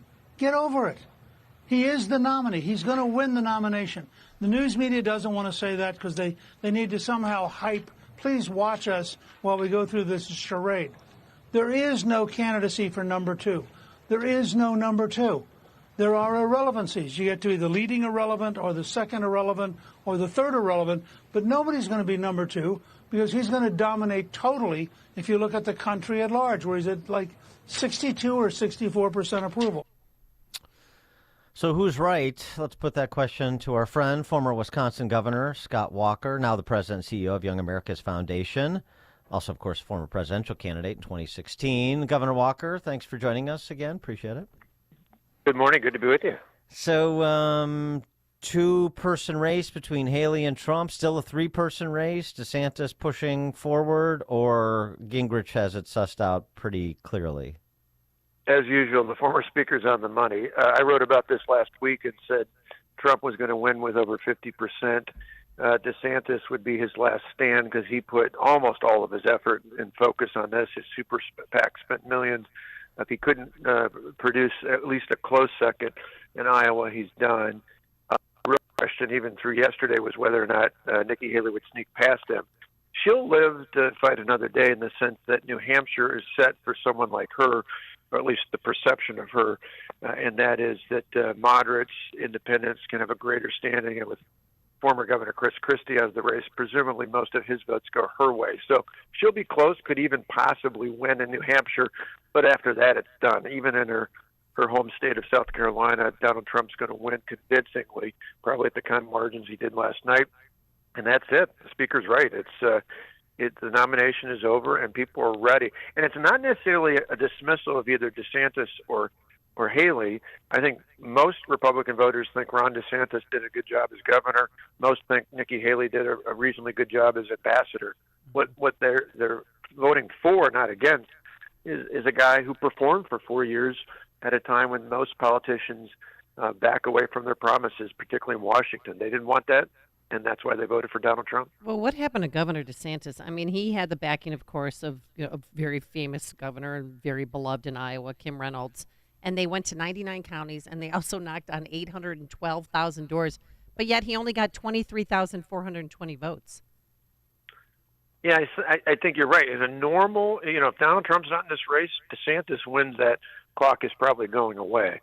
But unfortunately, if you liked Ron DeSantis, you probably liked Donald Trump's policies, if not his demeanor, you at least liked his policies. And I can't stress enough, you guys know we're Midwesterners, in the Midwest in particular, but I think across the country, not just primary, but swing voters have so had it with all these candidates who talk nice, who talk great, who say all the right things, and they go to Washington and they totally crumble. Nobody sees Donald Trump crumbling. And I think that's where, even though in the Midwest, maybe we don't talk or tweet the way he does most of the time, or many of the times at least, in the end, we value what people do over what they just say. You wrote this piece that we've talked to you about before in advance of the run-up to Iowa, talking about the mistakes you think you made when you ran in 2016, sort of a caution to candidates to not become, among other things, beholden to their consultants. Is that the postscript on DeSantis's presidential candidacy this time around? Did he not heed your advice, or do you think it was something else? Oh, absolutely. I think you're right on the money. I said in any election, certainly the one I was involved in years ago, it had to be that way. But I think even more so when you've got this known commodity, a former president of the United States whose policies, if not always his tone, was just beloved by caucus and primary voters. So for DeSantis, he couldn't run, certainly not a traditional campaign, and he most certainly couldn't run one where it was all about what he did in Florida. Because, like I said, despite the way many in the national media tried to peg it as one group versus the other, I think most, not the hardcore of any of the candidates, but most people who went to the caucus had great respect for Ron DeSantis's work as governor. Maybe second in their mind only to Kim Reynolds, again, who was with Ron DeSantis, which normally would be a big deal. But when they compare that and say, but I know what I'm getting with Donald Trump. I saw it for 4 years. I know he's not going to back down. I know there's absolutely nothing they can throw at him that's going to deter him. I think that's where voters are at. They're so hungry for that kind of leadership that, even if they look at somebody else and say, yeah, they're good, but that's not enough. The other factor I think that really fell flat for any of the challengers is caucus and primary voters might have given a pause if they thought in a head-to-head with Joe Biden and Donald Trump that Donald Trump could not win. The polls showed huge margins. Of course, the polls show that Nikki Haley and Ron DeSantis can win, presumably by more, but they show, at least in most battleground states, I think 5 of the 6 in a head-to-head, Trump's Biden, and I think that's all they needed to say, I'm going to stick with it. Trump said at that town hall before the caucus that Fox hosted that he has made his decision on VP. Of course, if he has, he's not going to reveal it except on his timeline, which certainly not before Iowa. But I mean, do you have any perspective on who you think would be a good complement to Trump, who makes sense to sort of balance the ticket and add value to the team? Well, before the caucuses really took off, I would have said it's between two governors, Kristi Noem in South Carolina and South Dakota, and Kim Reynolds. A lot of people don't think about her. Mm-hmm. Maybe they do a little bit more now because of her involvement with Ron DeSantis. Unfortunately, that may be the the death blow for her chances, at least with Donald Trump. But I've always felt, as good as Ron DeSantis was in Florida, Kim Reynolds is equally, if not better, in Iowa. We're all neighbors, obviously. Illinois and Wisconsin are. She's done a fabulous job. Is a bit underrated in terms of the national press. But someone like that would do well, particularly when you got to win a couple of battleground states. Wisconsin, Michigan are going to be certainly in the fray. But someone like that, I think, those are good picks for him. I don't know if that's who he is going to pick. Remember, in 2016, nobody saw Mike Pence coming, and a lot of people speculated about others. And Mike Pence actually endorsed Ted Cruz before the Indiana primary. So not to say that he couldn't go with Kim Reynolds, but I think it's more likely that Kristi Noem or someone like that will be his pick. And not Nikki Haley? No chance of that? I think just the way the last month or so has been built up, it makes it really tough, not just for the former president, but for so many of his backers and that. That would make, politically, it would make logical sense. I mean, Ronald Reagan put George Herbert Walker Bush on. George Bush was someone who ran against him, who actually won Iowa, and then he redeemed himself in New Hampshire and won after that. Bush and Reagan were not, very nice to each other. They were nice to each other after they were in office, but they were their teams were very much distant. But that was traditional wisdom is you can do that, but I don't see that happening with Trump. That was a mistake by Reagan. I think that was of a guy I normally revere. Yeah, right. I think that was a mistake. So, I mean, sticking in South Carolina, I mean, just on a little bit more on the VP. So, what about Tim Scott? Or maybe what about Byron Donalds in Southwest Florida, the congressman? Because I'll tell you, I mean, I like Tim Scott. I like Byron Donalds, too. Donalds, so Tim Scott's in his mid-late 50s. Byron Donalds in his mid-40s, I think. Byron Donalds sort of talks in a more polished fashion like Donald Trump. I mean, he just lays it out. I mean, like the other day when he said about the House and the situation with this budget deal, given what's happening at the border, that this place is a joke, which is where a lot of the American people are. I mean, I think those two guys are sort of an intriguing part of the conversation, or at least I hope they are. Oh, I think you're right. Absolutely. Both of them, Senator Scott and Byron Donalds. In fact, Byron actually started speaking for us even before he became member of Congress. They're really popular at our events for Young America's Foundation with college and high school and now middle school kids. So I think you're right. I think they'd be intriguing. They would shake things up. They would certainly open up not only amongst black voters, but I think Americans in general would be impressed and intrigued by that. I think conventional wisdom suggests that with Kamala Harris on the ticket, he probably, presumably, under the old system, would have to almost put a woman on. But there's nothing conventional about Donald Trump, so I wouldn't write any of these choices off. What about Dr. Ben Carson? Oh, I think Ben's a good example, as has Byron Donalds, of people who've gone out and aggressively campaigned with the president. He likes that. I don't think it should be lost on the big to-do that Governor Kristi Noem did in South Dakota when she endorsed the president earlier this last year. I think all those things certainly show up on the radar. But again, who knows? Mike Pence, it was a very weak endorsement of Ted Cruz back in 2016. So he didn't beat up Donald Trump. He actually, I remember at the time, actually said more nice things about Donald Trump than he said about Ted Cruz, but he officially endorsed Ted Cruz. So it's possible he could pick someone who was with one of the other candidates. But even there, in that instance, I remember the then candidate Trump actually made a note of saying just what I said, which was, he endorsed Ted Cruz, but he really liked me. He knew I was the right guy. He knew my business background would make a difference.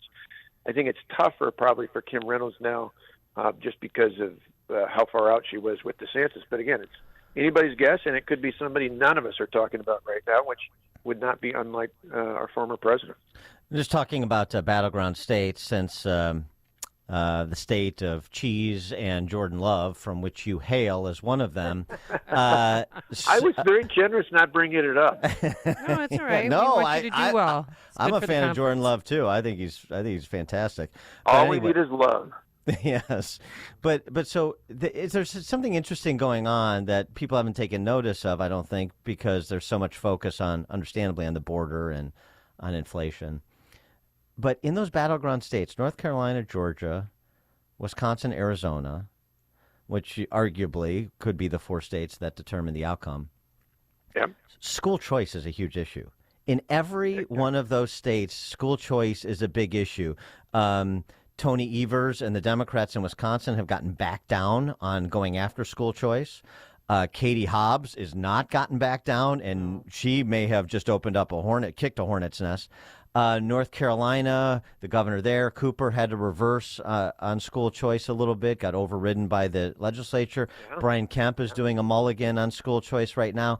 I know you were a huge proponent. You expanded school choice when you were governor of Wisconsin, and Wisconsin, Milwaukee, the sort of epicenter of school choice, the start of it 30 years ago. Is that an issue, K through 12 education, even though the federal government has a tangential role in it, that really could be nationalized because of what's going on in those battleground states, do you think? Absolutely. Battleground states combined with it was growing in its importance before, but COVID has elevated, as it has with education reform overall, that parents who could see what was happening or not happening in some cases want to move their kids out of all different income levels, whether it was homeschool or private school. And so you see a huge twist on that. And remember, when you're talking about battleground states, years ago, Florida was one of those battleground states. Yeah. I mean, it was Bush Gore. I mean, it was the battleground state. In the first election for DeSantis, he ran against the then mayor of Miami. And it was largely because of school choice, even though he was running against a black candidate, that black women whose children were in choice schools overwhelmingly voted for DeSantis because they were worried about their children not being able to participate in those programs that people like Jeb Bush and others had set up in the future. Now, Florida is a locked-in red state, I think, in large part because of that voters saw the success, they saw the benefit, and they didn't want anybody messing with that. And hopefully that's the case in the states you mentioned. He is former Wisconsin Governor Scott Walker, now the president and CEO of the Young America's Foundation. Governor Walker, always a pleasure. Thanks for joining us. My pleasure. Have a good one. Thank you. And he joined us on our turnkey.pro answer line. You're listening to Chicago's Morning Answer with Dan Proft and Amy Jacobson on AM 560. The Answer. Imagine what your future looks like. Is the picture a little blurry? Hey, it's Sean Thompson here for Alpha Wealth Group. When we look ahead, we're visualizing where we want to be, and for retirement, that can be hard without a written financial plan. Tom Fortino of Alpha Wealth Group can help you bring your retirement picture into focus. For decades, Tom has been crafting customized financial strategies. His goal is to help you protect your savings, grow your wealth, and create an income strategy you cannot outlive. If you're nearing or already in retirement, it's time to get your plan on paper. So bring your readers and let's take a look at it closely. Call Tom at 630-934-1855 and schedule a complimentary retirement consultation. There is no cost. There is no obligation. This is a chance to get a clearer view of your retirement. The number again is 630-934-1855 or visit alphawealthgroup.com.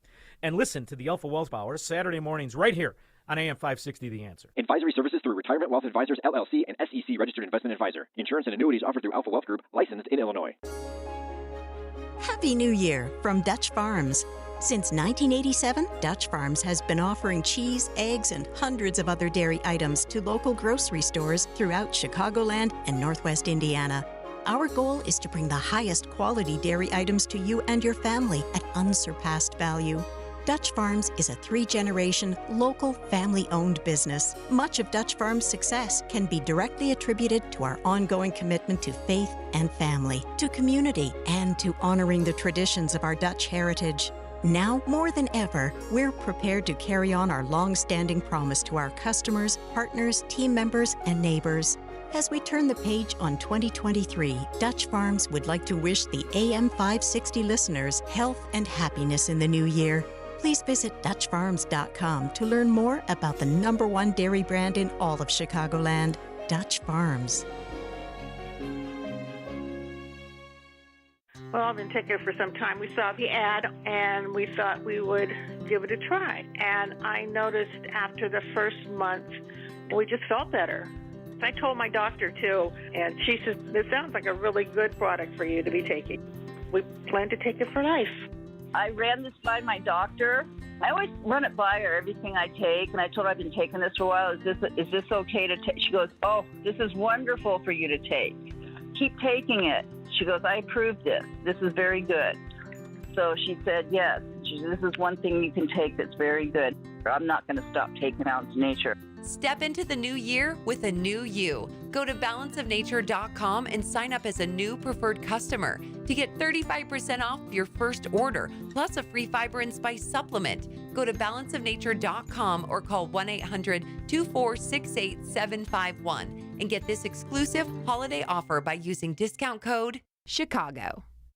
If you have unfiled taxes or are in debt to the IRS, this is important news. The IRS just rolled out a new program to help struggling taxpayers more easily resolve their tax problems. It's called the Taxpayer Relief Initiative, and it opens up powerful new options for people looking to get back on the right track with the IRS. And no one knows this program like the professionals at Optima Tax Relief, America's most trusted tax resolution company. They've resolved over $1 billion in tax debt for their clients and have the expertise and experience to help you. One easy call to Optima can start the process, helping to put an end to your worries of wage garnishment, asset seizure, and other aggressive IRS actions. Make today the beginning of your fresh start with the IRS. Call the experts at Optima Tax Relief now for your free confidential consultation. Call 800-965-1433. 800-965-1433. 800-965-1433. Optima Tax Relief. Some restrictions apply. For complete details, please visit OptimaTaxRelief.com. AM 560, The Answer. That sonar sound means Frank from Arlington Heights is upon us. It's time for another installment of In Depth with Frank from Arlington Heights. In-depth history, that is, with Frank from Arlington Heights, because there's nothing new in this world, only the history we don't know. Frank, take it away. Good morning. With black Americans in our early republic having suffered horribly under the peculiar institution of slavery, once the ratification of the 13th Amendment happened in 1866, there was a glimmer of hope that they, too, might be able to take part in the Lockean social contract, which they had always been left out of. Yet despite the new birth of freedom that the Union victory in the Civil War led to, and the best efforts of Representative Thaddeus Stevens, Senator Charles Sumner, Frederick Douglass, and others during Reconstruction, resurgent Democrat-led governments in the South reestablished what was known as Home Rule in the 1870s and inflicted the Jim Crow system of de jure discrimination in the old Confederacy. Several prominent black leaders, including Booker T. Washington and W.E.B. Du Bois, tried to overcome this new feudalism, but the Solid South was not seriously threatened until Martin Luther King Jr. took leadership of the Civil Rights Movement in 1955 and applied Mahatma Gandhi's method of satyagraha, or insistence on the truth, through nonviolent civil disobedience to face down authorities imposing unjust laws. And in the emerging media age of the post-war era, this strategy worked in spades, as the barbarity of the Southern system was exposed on the nightly news and was then largely broken, at least politically, by 1965. Thankfully today, the South is no longer solid, and our country and all of our people are better off for it.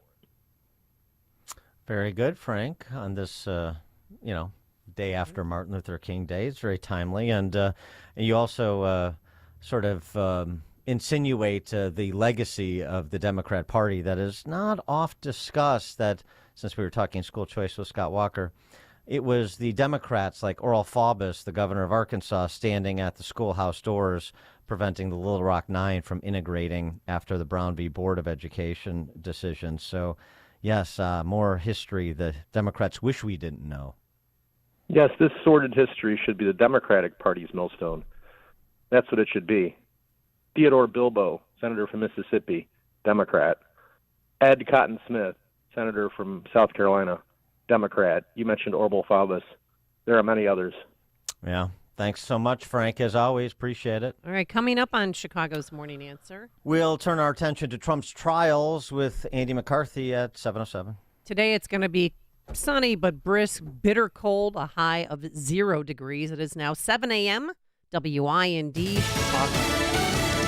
He got a victory and an endorsement. Well, I'm Dave Anthony, Fox News. So it was a big night in Iowa for former President Trump. This has been an incredible experience. The people have been, this is the third time we've won.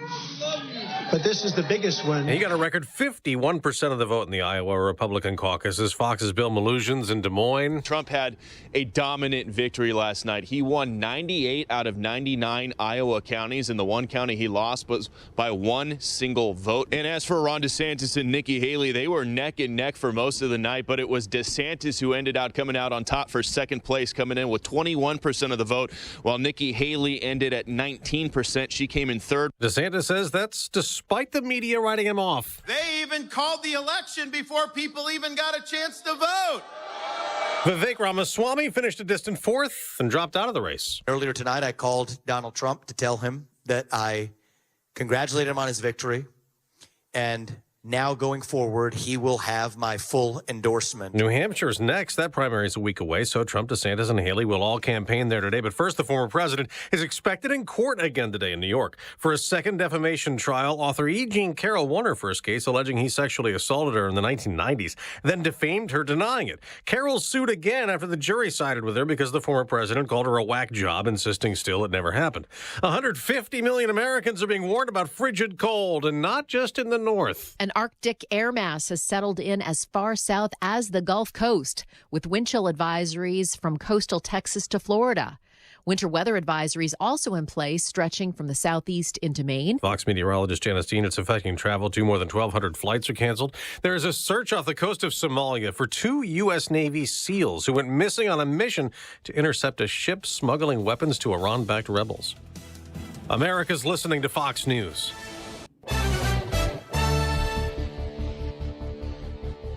Five below. Wind chill of minus 17 at 7:02 on AM 560. The Answer. Good morning. I'm Mike Scott. Bitterly cold weather will stick around the Chicago area. A wind chill warning remains in effect until around noontime. Many school districts, including the Chicago Public Schools, canceling in-person classes today. Many districts moving to e-learning, including several colleges. Check your district or college's website or your phone for reminds on district plans. Chunks of ice building up along the Kankakee River in Wilmington, giving rise to floodwaters and some major concerns for neighbors. A flood warning has been issued for the area until next Monday. Amtrak trains have been canceled due to the cold weather. CTA saw an Orange Line derailment, and Metra saw transportation and rail delays on several lines. Illinois lawmakers return for sessions today in Springfield. Many are already discussing what's on the agenda. State Representative Adam Niemerg says among the many things that need to be considered, the state of Illinois needs to end its sanctuary status. Well, I think we need to focus on, one, securing the border and dealing with the illegal immigration issue. We need to end the sanctuary status of the state of Illinois. Illinois and Chicago have spent about $700 million in taxpayer dollars on migrant care in the last year and a half. 2 men were killed in a West Suburban shooting. It happened, according to police, in the 2100 block of South 58th Court in Cicero. And authorities continue investigating after a man and woman were found shot to death over the weekend inside an unincorporated New Lenox home. Chicago sports. On the Bulls falling in Cleveland 109-91. Kobe White 18 in the loss. Blackhawks take on the Sharks tonight. And the White Sox add some depth to the bullpen, signing former Rangers reliever Joe Barlow. The news, a service of Salem Surround, a local digital marketing agency. Go to surroundchicago.com today. A check of traffic and weather on the way next on AM 560. Make sure that you never miss a day of Dan Proft and Amy Jacobson when you subscribe to the Chicago's Morning Answer podcast, presented by Signature Bank. Listen to the entire show each day on demand with limited commercial breaks. You can subscribe today for free at 560theanswer.com and click on podcasts or search for Chicago's Morning Answer on Apple Podcasts, Spotify, Google Podcasts, or wherever you listen to podcasts. Hi, I'm Martha Stewart. Every year, more than 4 million pets enter shelters here in the United States. My friends at American Humane have been helping animals since 1877. The goal is to ensure that pets have a safe shelter, especially during natural disasters. Adopting a shelter pet allows shelters to help more animals awaiting care. Please consider adopting today and take some time to learn more about American Humane's other work at americanhumane.org. Progressive presents 10 things on a plumber's to-do list that are harder than getting a small business insurance quote. Waking up for 5 a.m. plumbing disasters, finding out why water is pouring from the ceiling while telling a customer to leave the room, replacing a pipe in a home from the 1800s, then dealing with invoices or your awkward apprentice or that really weird smell, and then there's breathing and eating and, of course, clogs. But the easiest thing on any small business owner's to-do list? Seeing if you could save on the business insurance that's right for you. Get a quote in as little as 6 minutes at ProgressiveCommercial.com. Progressive Casualty Insurance Company. Coverage provided and serviced by affiliated and third-party insurers. Do you know that high blood pressure is the #1 risk factor for mortality? In fact, 1 in 2 adults have high blood pressure. That's a 50-50 chance you're a walking time bomb. But you, not Big Pharma, can take control of your blood pressure before it's too late with my friends at 120 Life. 120 Life is a blend of great-tasting superfruit juices that actually help lower your blood pressure.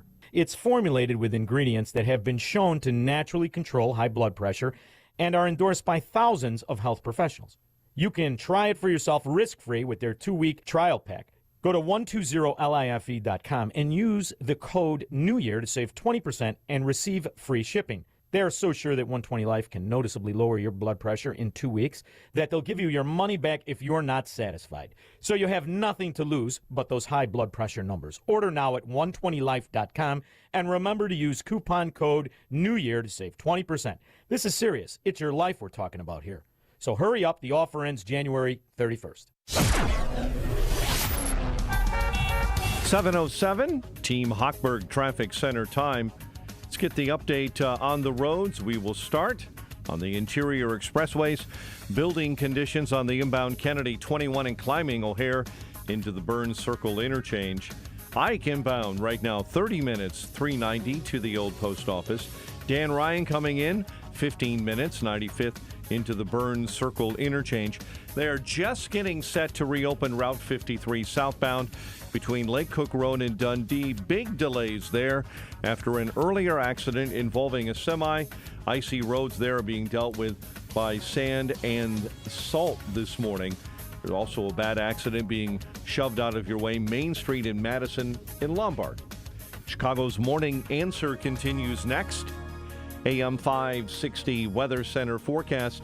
In our QC Kinetics Weather Center, here's Steve Williams. A wind chill warning in effect this morning and a wind chill advisory for the afternoon. Sunny, brisk, a very cold day. The high today 0. Patchy clouds tonight, low -2. Clouds, a very cold day tomorrow and the high 17. I'm Steve Williams on AM 560, The Answer. Partly cloudy, 5 below at O'Hare, 3 below at Midway, 9 below in Aurora, 3 below along Chicago's lakefront.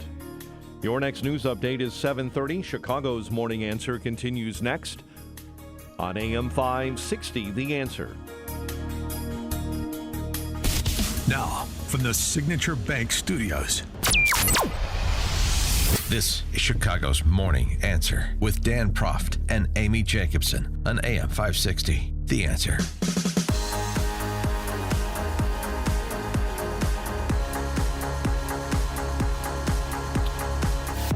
Top of the morning, Dan and Amy. So as we discussed yesterday, over the weekend, Fulton County District Attorney Fani Willis took to the pulpit to defend herself without getting too specific about the assertions that have been made in court filings that she committed at least an ethical breach in appointing a special prosecutor in the Trump racketeering case, who is a romantic partner of hers. And, of course, she's overseeing his spend, if you will, and signing off on payments made to him.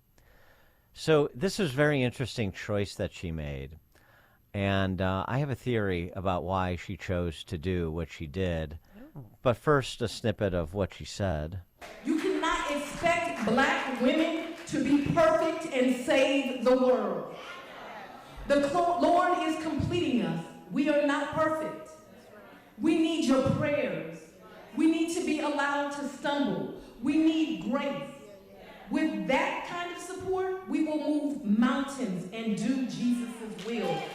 Stumbling all the way. So his flawed, hard-headed, and imperfect child has a message for each of you today. Please find a way to do your extraordinary, God-given assignment and make this community and the world a better place for all of his people. Mm-hmm. She stumbled. We all stumble. The message, I think, getting out front of this is not to those congregants at the church. The message is to the court. She's playing the race card, the race victim card. Don't, be careful about how you handle any challenge to my oversight of this prosecution against Trump and associates. Don't even think about sidelining me, or I'll put this place up for grabs by playing the race card. Yeah, you're right. I mean, she should have known better to keep her nose clean. I mean, she hired a personal injury attorney to prosecute President Trump, and she was having an affair with him and paying him $500,000 in taxpayer money. Well, this is a theory on the politics of it, but let's get some review on the law of it, as well as the various other legal wranglings happening concurrently. Andy McCarthy is former Chief Assistant U.S. Attorney, Southern District of New York, Manhattan, contributing editor at National Review, and author of the bestseller Ball of Collusion, The Plot to Rig an Election and Destroy a Presidency. Andy, thanks as always. Appreciate it. Good morning. How are you guys? Good. What did you think of Fani Willis's performance? I think that, sometimes they try to, ring a bell that is past its time. I just think that I think the public is really tired of the, everything is about racism. It's pretty obvious if she's not denying what she's been accused of. Right. I read that motion, which is pretty lengthy, but it's interesting reading. And it sounds like they have a lot of backup evidence to support the allegations that were made. And I just think, that most of the country is not going to want to hear this. It's actually going to play to Trump's benefit to a fare thee well. And I think the more basic thing, Dan, is that, a lot of this would be maybe water under the bridge and they could just bring somebody else in to fix it if the product was a good product. But the problem is the case is awful. The case is a mess. It's not a RICO. It's not a conspiracy. The only thing these 19 people ever did together was get indicted. Usually the first few people who plead guilty and say they'll cooperate with the investigation, what a competent prosecutor makes them do is you plead guilty to the main charge, which here would be the RICO, and you say, yes, there was a RICO conspiracy. I was in it. President Trump was in it. Here's what I did. Here's what he did. Instead, she pled these people out to a song. They're not pleading. Some of them aren't even pleading guilty to the counts in the indictment. They had to make up new stuff for them to plead guilty to. They're all nonsense pleas with no jail time, which is hardly what you would expect for a racketeering conspiracy that had our democracy hanging by a thread. So none of, it's not being treated like a normal case. But the reason is because it's not a normal case. It's completely incoherent.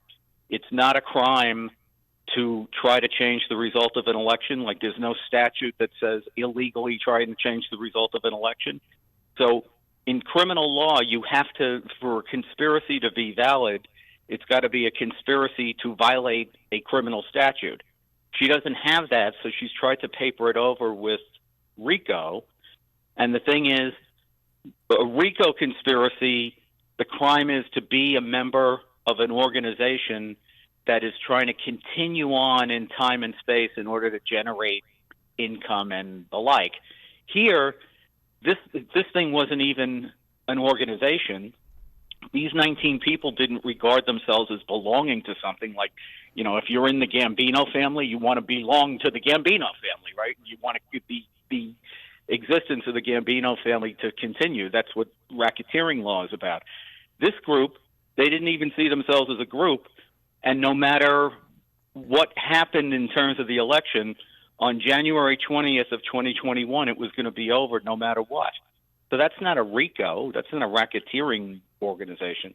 So the case is a mess. That's the bigger problem she has. Well, so she's but a mess, on Fani Willis, what would be an appropriate adjudication of the motion that was filed against her? Well, I think at a minimum, you know, she's already been disqualified from prosecuting one of the defendants in the investigation. So her this is not her first rodeo as far as ethical lapses is concerned. The one thing she said at that, in that church the other day was, she said she's a very flawed person. I think we can all agree with that. The court has already found that to be the case with respect to at least one of the defendants. So I think, if the smart thing for her to do, I think, would be to step aside. She won't, but that would be the thing to do. Legally, the question is, she hired this guy, Nathan Wade, by misrepresenting. This is the allegation, I should say. Mm-hmm. She misrepresented that she needed money to address the COVID backlog in the office. The backlog of cases that grew up over the pandemic.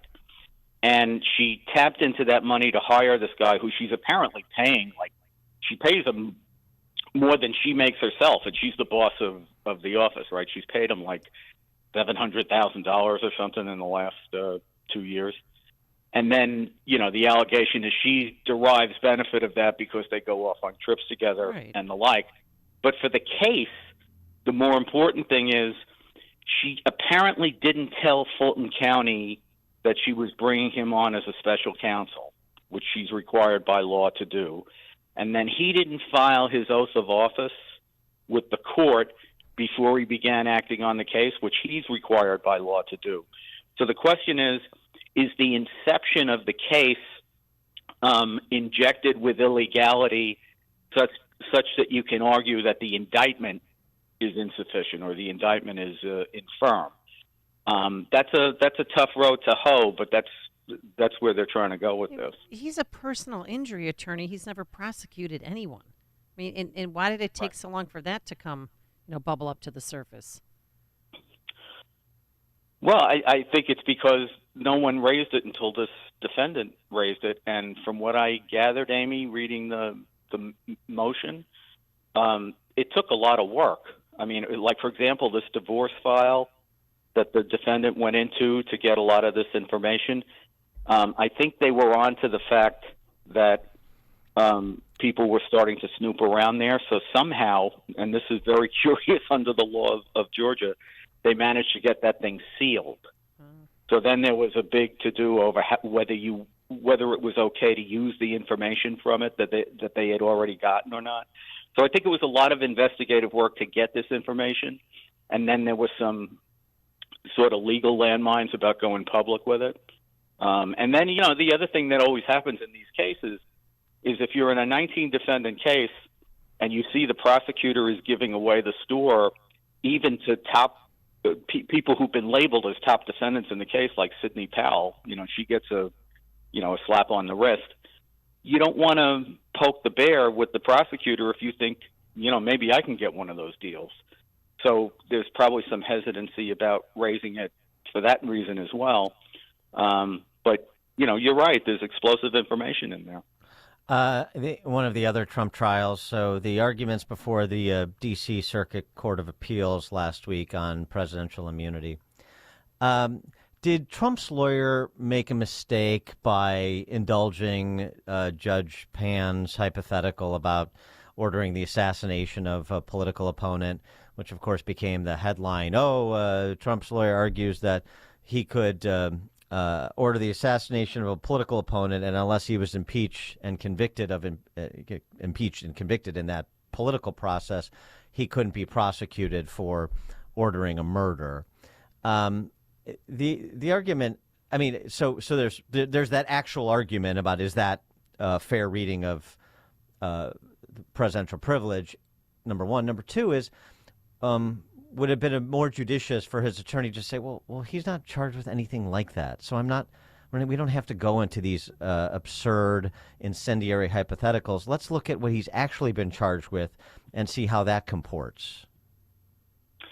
Well, the thing is, I think he should have been better prepared for this because it was in the government's brief. Judge Pan just basically, what the government's brief talked about was an assassination that he ordered the National Guard to carry out, and she has more of a flair for the dramatic, so she changed it to SEAL Team 6, which sounds like something they should make a movie out of, right?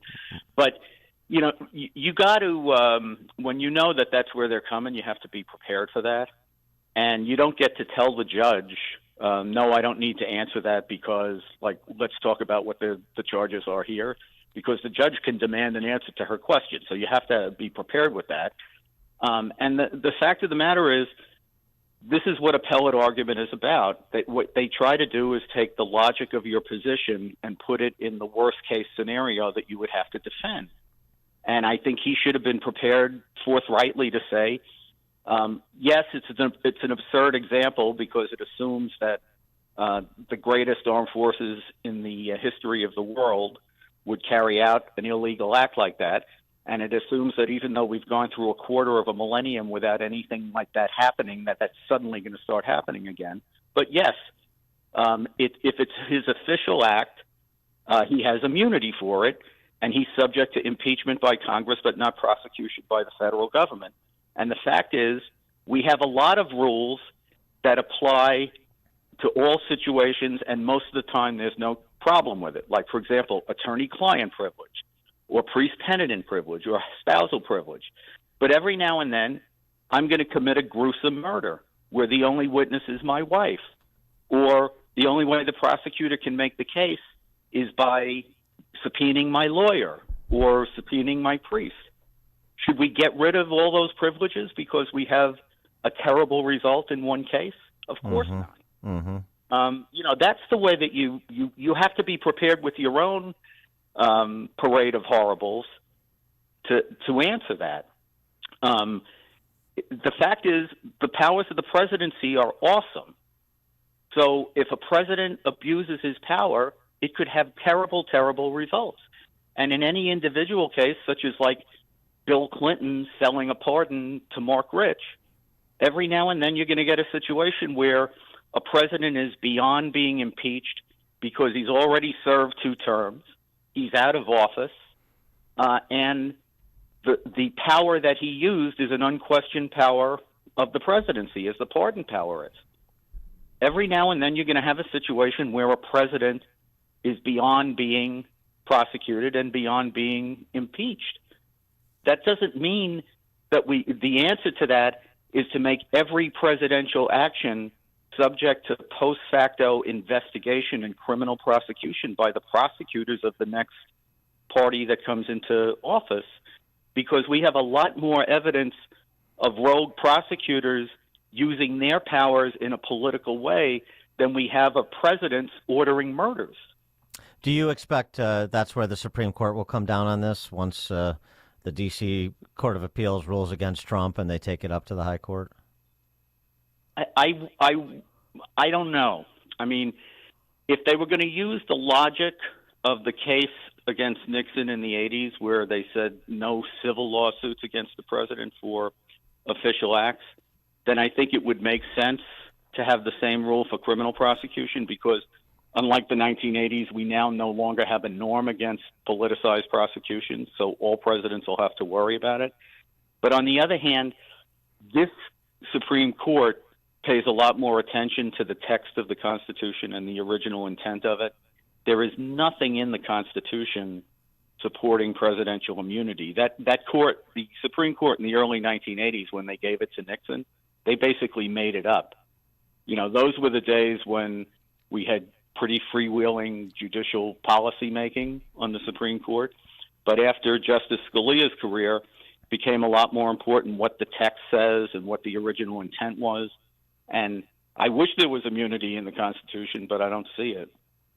I wanted to get your take on the other side, too. I mean, after the spectacle of Hunter Biden showing up to that House Oversight Committee hearing, and now we have more information coming out about the testimony behind closed doors that was provided by Hunter Biden's art dealer, George Burgess, who has, here we go again, undermined the story we've been told by the First Family. One, Hunter Biden did know the identity of 70% of the buyers of his blow art. In point of fact, Burgess said it was unusual. Most artists do not have that in their contract. They know the identity of people who buy their art. And Hunter Biden made it a point to know that the only guy that he represented, this Burgess art dealer dude, the only guy he represented that had such a provision in his contract. Number two, Joe Biden was talking to this art dealer that was repping Hunter Biden. We now know Joe Biden called him. Joe Biden called him when his daughter graduated from some camp to congratulate him. So here again, Hunter Biden makes a friend who's pitching his blow art to Dem donors for obscene prices. And all of a sudden, Joe's involved, too, making a new friend. So the Bidens are involved in the sleazy financial arrangement? I know, shocker. Knock me over. No, I know, but I mean, just in terms of, you know, because there's a question about whether it's judicious politically. This is a political process, as you always make the point about impeachment. Is it politically judicious to go after Joe Biden? Is this warranted? Does the evidence lead one, you know, applying a reasonable man standard to say this person has committed high crimes and misdemeanors? Are we getting closer? Well, I think that if you're going to do this, the most outrageous thing that Biden has done is the border. That's the most indefensible thing. Mm-hmm. And I think this comes up as a close second when you're talking about overall corruption and cashing in on political influence, particularly with anti-American and corrupt regimes. But I think if you want to get the public to buy into this, you have to hit them with something that's affecting everyone in the country. And Biden's complete collapse of border enforcement, with the result that you have thousands and thousands, millions of people illegally in the country who are overwhelming the ability of cities and states across the country to deal with them. That's the big issue. And I don't think they're going to get any, you know, if they're going to do an impeachment effort, that has to be in the front. It can't be about Mayorkas. I mean, you want to impeach Mayorkas, fine. But Mayorkas is just carrying out Biden's policy. So, you know, it just doesn't make sense to me to do an impeachment where you know that the Senate is not going to convict anyway. But why not at least lead with your best stuff and have this be the strong second that argues that this guy is just completely corrupt from beginning to end? Andy McCarthy is a former chief assistant U.S. attorney, Southern District of New York. That's Manhattan. Contributing editor at National Review, author of the bestseller Ball of Collusion, The Plot to Rig an Election and Destroy a Presidency. Andy, thank you as always. Thanks. Have a great day. You too, and he joined us on our turnkey.pro answer line. It's news, opinion, insight. This is Chicago's Morning Answer on AM 560. The Answer.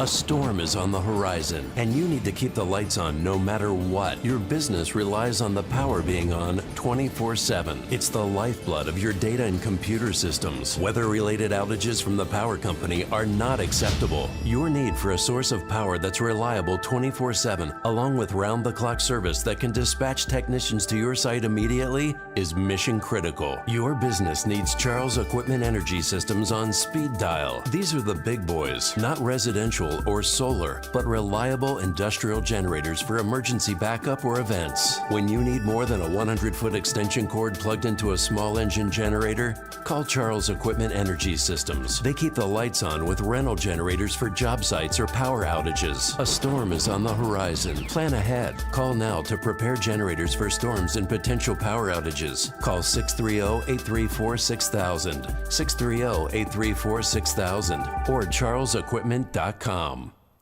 Guys, it's New Year, and Low T Center can help make it a great one. If you've been feeling tired, grumpy, have noticed lack of motivation and drive, have weight gain or loss of muscle mass, these could all be signs of low testosterone levels. Trust my friends at Low T Center. It's where I get my levels checked and have the past 8 years. At Low T Center, they make it easy to get your levels checked. It's just a simple blood test, with their on-site lab, you get your results back in about 25 minutes. Low T Center is not your typical doctor's office where you have a long wait. It's concierge medicine exclusively for men. They have affordable and convenient options for treatment, including physician-monitored, self-inject treatments that ship directly to you each month, so there's no need to drive to the center for weekly visits. And right now, Low T Center is only $25 to get your T-level tested. Make your health and quality of life a priority and make it a great year. Go to lowtcenter.com to book your appointment online today. That's lowtcenter.com. Low T Center, reinventing men's healthcare. Patrick was way behind on his IRS taxes. I was in way over my head. The total amount ended up being somewhere just over $30,000. $30,000. Then the IRS came to collect. Started getting letter after letter. A lien had been filed against me. They were going to basically hang me completely out to dry. He had to do something. That's when I reached out to Optima Tax Relief. Patrick's life quickly got a lot easier. It was very easy, pretty much hands off. They picked up the ball and ran with it. And how'd it go? I couldn't believe it. I had to ask 2 or 3 times. I saved an incredible amount of money. How does Patrick feel about Optima? Couldn't be happier. They definitely helped me. Optima Tax Relief, the best place to call. They're the best in the business. Do what Patrick did and call Optima Tax Relief for a free consultation. Call 800-965-1433. 800-965-1433. 800-965-1433. Optima Tax Relief. Testimonial from an actual client. Some restrictions apply. For complete details, please visit OptimaTaxRelief.com. AM 560, The Answer. All right, coming up on Chicago's Morning Answer. All things Illinois policy related with Ted Dabrowski, president of WiredPoints.org at 7:37. But now let's head into the newsroom. Here is Mike Scott. 7:32, 6 below zero, wind chill of -22. And Iran says it fired missiles at what it claimed were Israeli spy headquarters near the U.S. consulate in the northern Iraqi city of Erbil. Donald Trump's possible journey to the White House is off to a strong start. We're going to come together. We're going to drill, baby, drill right away. Drill, baby, drill. We're going to seal up the border. Former president won the Iowa caucus yesterday, and Florida Governor Ron DeSantis came in second. Having the humility as a leader means it's a team effort. You're not going to be able to do everything yourself. Yeah, you set the vision as president, you make the decisions, but ultimately you need good people around you to be able to put this into practice. Entrepreneur Vivek Ramaswamy is dropping out of the race for president. As of this moment, we are going to suspend this presidential campaign. And this is going to have to be, there is no path for me to be the next president absent things that we don't want to see happen in this country. Vivek Ramaswamy suspending his bid after a disappointing showing and deciding to endorse former President Donald Trump. The opening bell rings this morning on Wall Street after trading was closed Monday in observance of Martin Luther King Jr. Day. Bitter cold weather sticking around in the Chicago area. National Weather Service expects dangerous wind chills, and a wind chill warning remains in effect until noon. Chunks of ice building up along the Kankakee River, especially in and around Wilmington, giving rise to floodwaters and concerns for neighbors there next to the river. Flood warnings were issued for the area through next Monday. Chicago sports. Bulls lost to the Cavaliers in Cleveland 109-91. Blackhawks aim to avoid their fourth straight loss. They host San Jose at the UC later on tonight. New number 1 team in the nation in college basketball. That's UConn, Fighting Illini dropped to number 14. The news, a service of the AM 560 store. Order T-shirts, hoodies, and more from your favorite AM 560 brands, including Proft University, when you go to 560theanswer.com/store. A check of traffic and weather's on the way next on AM 560. November 2nd, 2020, marked the 100th anniversary of the first commercial radio broadcast. We're still here, and we're bigger and better than ever. You can still listen to us over this great radio station. But now, there are no limitations. Your smartphone is now your smart radio. Listen to us online on the app, TuneIn.com, iHeartRadio, and Odyssey.com. Your smart speaker can find us too. With radio, there is no separation anxiety. We're always on. AM 560, The Answer.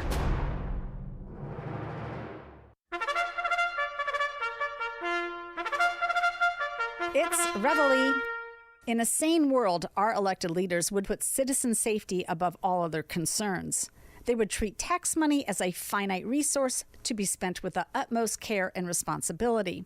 Good leaders would follow the Calvin Coolidge model of budgeting, literally cutting red tape because it cost more than white tape to bind government documents, while also following Silent Cal's maxim that collecting more taxes than is absolutely necessary is legalized robbery. But that's not how it works in Washington, D.C. or Springfield, Illinois.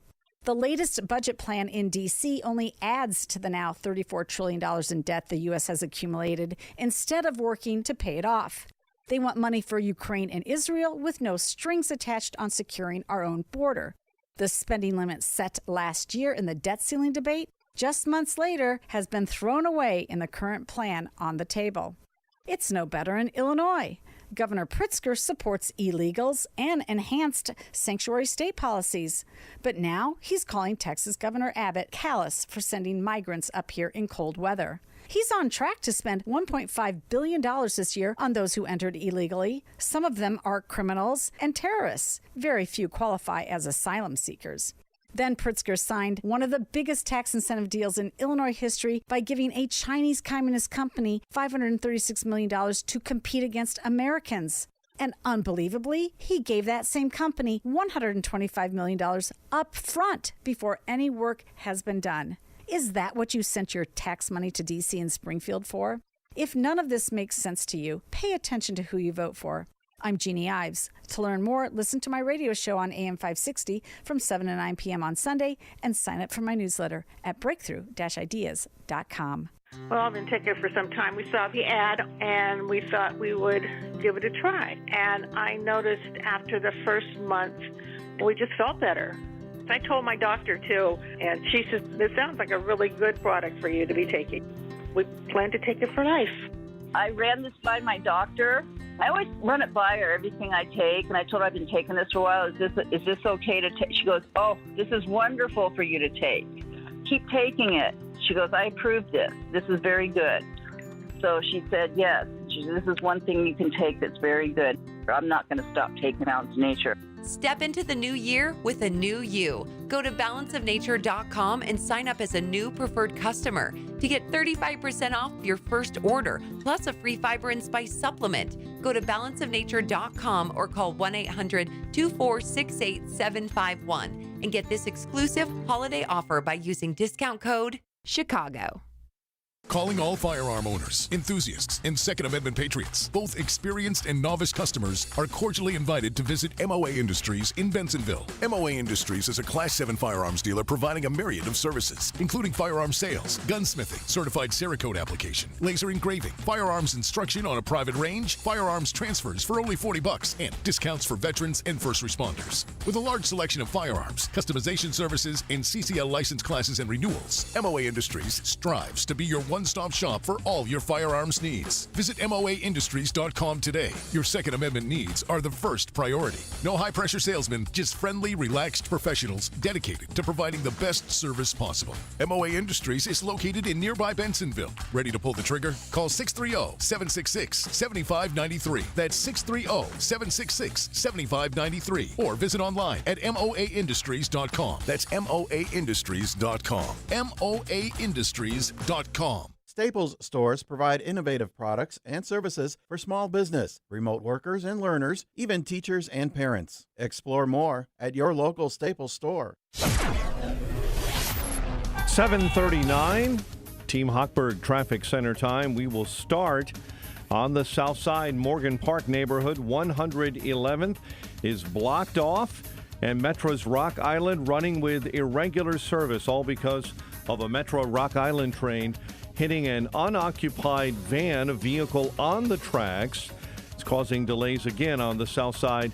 111 blocked off between Vincennes and Marshfield, and Rock Island line trains are running with irregular service because of that train vehicle accident. I-80 stop-and-go jam westbound Kedzie to Pulaski. Route 53, they moved an accident that had been blocking southbound 53 entirely off to the left side. It's now blocking just one left-hand lane, so you are getting through, but there are delays southbound Route 53 just after Lake Cook Road. Chicago's Morning Answer continues next. AM 560 Weather Center forecast. In our QC Kinetics Weather Center, sunny, brisk, very cold, high of 1 above, frigid with patchy clouds and a low of 2 below overnight. 5 below 0, partly cloudy at O'Hare. Your next news update is at 8. Chicago's Morning Answer continues next on AM 560, The Answer. Now, from the Signature Bank Studios, this is Chicago's Morning Answer with Dan Proft and Amy Jacobson. Insert Democrat socialist here. Runs the Democratic House floor for 30 plus years running. He's promising this and he's stealing that. Where can you get that kind of money? He's using your house like his own piggy bank. You ought to know by now. You can pay off your house here in Illinois, but you can never keep up with the taxes. Oh, how it's always been the plan to have a taxpayer pay, no doubt. Not a matter of if anymore, but when. You're moving out. I said, when you're moving out. Top of the morning, Dan and Amy. That theme music means it's time for our weekly confab with Ted Dabrowski from WirePoints, wirepoints.org, all things Illinois policy related. Before we get to Ted, this op-ed in the Wall Street Journal, why no one goes out to eat in D.C. anymore. A couple of eggheads at the Employment Policies Institute penned this, talking about high-profile restaurateurs who shuttered their restaurants, longtime restaurants, Staples in D.C. For example, the owners of Pursuit, which has been there for a decade, Brine.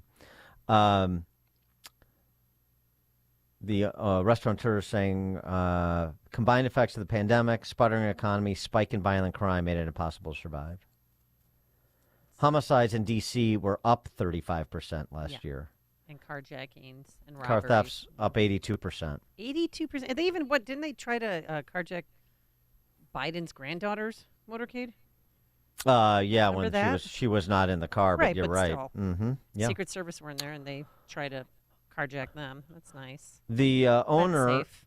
Ted Leonsis, who is the owner of the Washington Wizards and the Washington Capitals, the NBA and NHL teams, announced last month leaving D.C. for Alexandria, Virginia.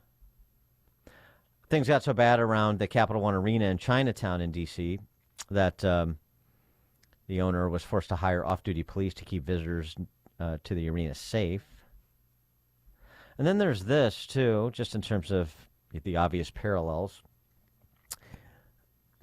A year and a half ago, voters in D.C. approved a ballot measure to triple the base wage for tipped restaurant workers. There you have it. Something that BLM Brandon touted as an accomplishment. Mm-hmm. So what happened since they passed that initiative in late 2022, November 2022, of course? Full-service restaurant employment in Washington grew 17% in the year before the tipping changes took effect. Since the initiative came into effect, normalizing tipped wages with minimum wage, which is what we've done in Chicago, employment has fallen 4%. It was up 17% the year before, down 4%. An April survey published by this Employment Policies Institute of more than 100 local restaurants in D.C. found most plan to lay off workers. Half plan to expand into lower-cost states, such as Maryland or Virginia, and nearly 1 in 3 plan to close locations in D.C. And on and on and on. And what did we get from BLM Brandon in that extended sit-down he did with CBS News, where he wouldn't answer the question whether or not he would increase taxes to provide the resources necessary to house and feed and clothe the flow of migrants coming in, thanks to his policies, and, of course, Governor Jellybelly's, too. Here's what he said about what's happening in the city under his visionary leadership. Just know, as mayor of the city of Chicago, I'm going to concentrate on those neighborhoods, and people are very clear, whether, again, North Lawndale, Garfield Park, Austin, where I'm raising my family, Roseland, Inglewood, the disinvestment that has taken place historically in this city that has really been very harsh on black and brown families in particular. I'm hyper-focused on investing in those neighborhoods. Mm-hmm. All right. And on the public safety piece, it's working. When is it going to get safer? It's already happening. Violence in the city of Chicago. Homicides are down. Shootings are down. Over the course of the last couple of months of 2023, you also had a reduction in carjackings as well as robberies. So the strategies that we have put in place thus far, we're already seeing a return on that. And we're going to double down on our efforts to ensure that a better, stronger, safer Chicago can actually be realized.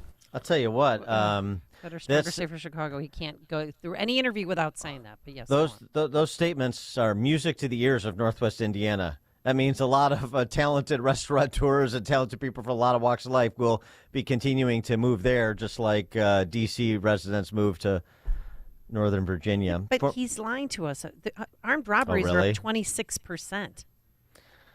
For more on all this, Ted Dabrowski, wirepoints.org. Thanks, Ted. Appreciate it. Well, thank you, guys. I love Brandon Johnson's optimism. All is good. We're headed in the right direction. You know what's I think interesting about all this right now is we have a new legislative session starting today down in Springfield, and while we should be pessimistic as we normally are about what's going to come out of there, this is probably the best moment for the opposition to actually organize itself. You've got the migrant issue that's created a huge mess.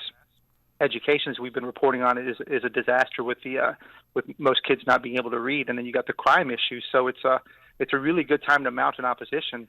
Now the sad part is anybody there to grab it, but it is a really good time given the mess that they are making of not just Chicago, of course, but D.C. and other places. Well, right. Although, again, where does the pushback come from other than this show, your outlet, John Cass, Jeannie Ives?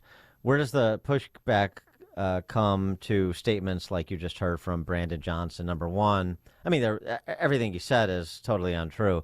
The problem on the south and west sides is the lack of government spend. The situation with respect to violence in Chicago is on the upswing. Things are getting more safer with each passing day because these unnamed strategies he's pursuing, like sprinkling the infield of violence interrupters with city cash, is money. working, Yeah. and there's just no evidentiary support for either one of those statements. No, you're right. It's where does the actual opposition come from? We're still looking for that. I think we'll keep saying the same thing we've been saying, right? It's got to get bad enough till enough people complain, and we've seen some of that for sure. We've seen some of that on the immigration side. I don't think we see enough of it on the crime side or the education side.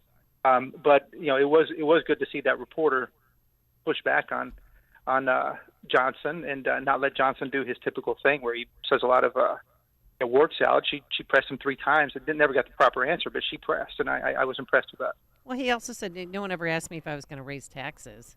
Are you kidding me? During the campaign, people asked him that all the time. Well, yeah. Well, the thing is, he can't answer that because he's hoping for federal money, right? He's hoping for maybe more Pritzker money, where he doesn't have to actually raise the taxes. But he's going to run out of options, I think, unless somebody steps up from outside, and he's going to be forced to raise taxes. And of course, he's already doing that with the so-called mansion tax, which is not a mansion tax. It's a tax on all kinds of buildings in Chicago that would, of course, result in higher rents and presumably be money for homelessness, which would be probably a lot of migrants, which would pick off a lot of people that the money's flowing to migrants again. All right, so we have another day of no school because of the cold. The suburban schools are doing Zoom, but we can't do that here in Chicago because 70,000 computers are missing. There's 30 schools that those computers were never returned from remote learning. But you wrote a piece that that's not what we should be concerned about. We should be concerned about something else. Yeah, I mean, I think if you're still defending CPS, if somebody's still defending CPS, there's so much negative news on the system. It's an absolute failure across the board. But if you're still holding hope, then things like this recent Inspector General report point to a lot of problems. Right, just missing laptops, $23 million of missing laptops, and all kinds of money being pilfered here and there. But then I think the bigger news is of course the sexual abuse that just doesn't get really covered. Aside from that great Betrayed series in 2018 by the Chicago Tribune, we haven't seen the kind of pressure that CPS needs to end sexual abuse. And when you see a place that has no oversight, no controls, no accountability, if it can't keep up with things like laptops, it certainly can't keep up with sexual abuse, which is much harder to track now given all the technology and all the texting and videos and all kinds of stuff that can be used for grooming that's hard to find. And if you're not looking for it, if you're not obsessed with looking for it, it's going to happen right under your nose. And that's what's happening at CPS. Well, there's good news because you mentioned the General Assembly is back in session. Hooray! They're going to discuss how this Chicago Public School Board will be installed on a go-forward basis. The school board elections, that's the panacea. Yeah, that'll fix it. It's going to have us debating all kinds of stuff about things that are not important because elected school board or not elected school board, nothing will really change. Things might change at the margin and maybe for the worse instead of for the better. But, they'll never address the real issues that we've talked about here where, 80 out of 100 kids can't read. And the sexual abuse that goes on, the stealing of property, the costs, that are now $30,000. They'll never address that. They'll push for more of all that. So, good luck. Hey, just since you're a resident of the North Shore there, we saw some stories about migrants outside of Plaza del Lago, panhandling and so on and so forth. And just wondering how your neighbors are doing. I mean, no person is illegal. Neighbors, hate has no home here. Sign. How are they coping with the arrival of new friends? Are they being properly welcoming, like I would expect from a Wilmette or a Glencoe? Well, they might be. What we have is some of them are coming up on Metro, and I've spoken to quite a few of them.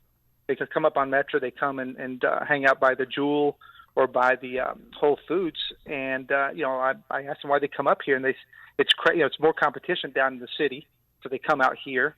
We're looking for jobs, and I think they also find people that will give them $10-20 as they go into the grocery store. So, but overall, there's no way Wilmette will play the game and say all the right things, but they've been very quick to just put any migrants that come here on buses right on the Metro or get them back into town. So. Well, I'll tell you, why don't you deploy the Wire Points caravan to pick them up from the Metro and deliver them over to the front gates of Byron Trott's house? And I'm sure he's got work for them to do. I'm sure he's got enough rooms for them to stay in. I mean, what about helping people as we talk about often on this station, on this show? What about helping people live the values they're so boisterous about? Yeah. What can I say, Dan? It's not going to happen, obviously, right? They're going to put out all the signs and all that, but the real help's not going to be there. So. Ted Dabrowski. Hey, Dan, I do want to. Hey, go ahead. I'm sorry. Sorry. Can I mention one important thing on school choice? It's National School Choice Week next week, and we're having Ian Rowe. Ian Rowe is from. He's started a charter school in the Bronx. Yes. And he fought the unions in NYC and got it done. And we're going to bring him here to town, New Trier Neighbors, on January 22nd. Ian's going to be here, and he's going to tell us how he did that. You know, we're in a city, in a state where we're destroying school choice and selective enrollment schools, but he has had success in fighting the unions and creating more opportunities for parents in the Bronx. So we're going to have him here. So whoever wants to come out and see him speak at Loyola Academy, 6:30 on Monday. All right, very good. We're actually having Ian Rowe on the show on Thursday to preview that Monday event, so we'll be talking to him more about that. Ted Dabrowski, president of WirePoints.org. Thanks, as always, Ted. Thank you, guys. Thank you, and he joined us on our turnkey.pro answer line. The stories you need to know to start your day. This is Chicago's Morning Answer on AM 560. The Answer. Well, I've been taking it for some time. We saw the ad, and we thought we would give it a try. And I noticed after the first month, we just felt better. I told my doctor, too, and she said, this sounds like a really good product for you to be taking. We plan to take it for life. I ran this by my doctor. I always run it by her, everything I take, and I told her I've been taking this for a while. Is this okay to take? She goes, oh, this is wonderful for you to take. Keep taking it. She goes, I approve this. This is very good. So she said, yes. She said, this is one thing you can take that's very good. I'm not going to stop taking it out into nature. Step into the new year with a new you. Go to balanceofnature.com and sign up as a new preferred customer to get 35% off your first order, plus a free fiber and spice supplement. Go to balanceofnature.com or call 1-800-246-8751 and get this exclusive holiday offer by using discount code Chicago. All right, stop what you're doing and let me ask you something. Do you have pain in your knees, your shoulder, your hip, your back? Well, guess what? If you do, call QC Kinetics now. QC Kinetics is the nation's leader in regenerative, non-surgical pain relief. Do you know your body has what it needs to restore and repair that damaged joint tissue? And QC Kinetics can make it happen. No drugs, no surgery, no downtime. You don't have to worry about taking vacation time to get a knee replacement. No, folks, the future of pain treatment has arrived. Hundreds of board-certified QC Kinetics providers have treated tens of thousands of satisfied patients all over America, people with said back pain, hip pain, and any pain associated with arthritis or an injury. This is not a Band-Aid. This is a revolutionary treatment that can get you moving again, get your life back.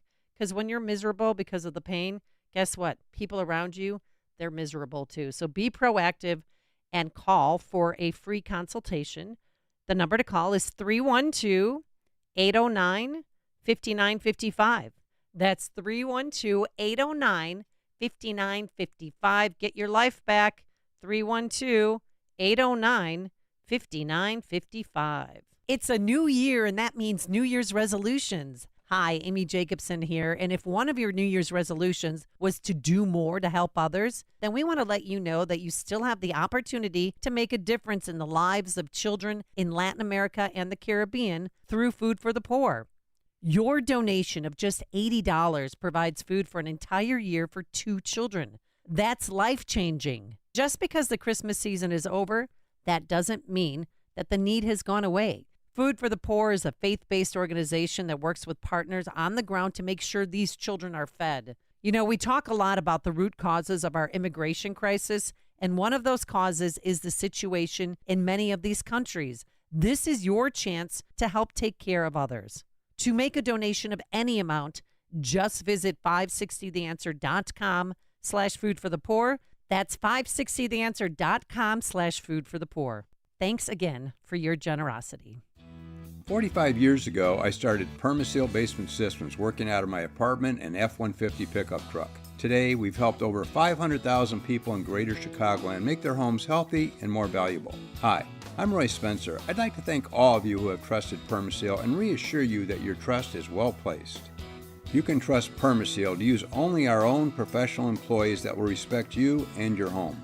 Trust that we will deliver the best value, using fair book pricing so you don't have to negotiate to get the best deal. And trust Permaseal to always stand behind our work and our word. This January, we're celebrating with an anniversary sale offering 10% off all our services or up to 24-month interest-free financing, waterproofing, crawl space encapsulation, structural repairs, even our new attic insulation service. Be sure to call by January 31st to get great savings and great service. 800-421-7325, 800-421-SEAL, or visit permaseal.net. AM 560, The Answer. All right, coming up on Chicago's Morning Answer. At 8:08, the new CEO of United Airlines is a transvestite. Yeah, we'll make you think twice about booking a flight with United, that's for sure. Today, sunshine but brisk, bitterly cold, a high of 0. It is now 8 a.m. WIND Chicago. On to New Hampshire. I'm Dave Anthony, Fox News. That's the next Republican contest next Tuesday. A great place. We won it last time, and we won it both times. And we love it. The people are great. Former President Trump, after getting a record 51%, winning the Iowa caucuses. We're a nation in decline. We are going to turn it around so fast. The former president also got an endorsement from Vivek Ramaswamy, who finished 4th and dropped out. We did not achieve the surprise that we wanted to deliver tonight. Ron DeSantis finished 2nd in Iowa, getting 21%. In spite of all of that they threw at us, everyone against us. But Nikki Haley, who finished 3rd, dismisses DeSantis, claiming it's a two-person Republican race. She just told Fox. Now we're in New Hampshire. You can look at the polls in New Hampshire. We're a stone's throw away from Donald Trump. Now, she and Ron DeSantis will campaign in New Hampshire today. So will former President Trump. But first, he has just showed up in court again in New York, this time for the start of a second defamation trial involving author E. Jean Carroll. Carroll has already sued former President Trump and won over damages his denial of sexually assaulting her in a Manhattan department store dressing room in 1995 did to her reputation.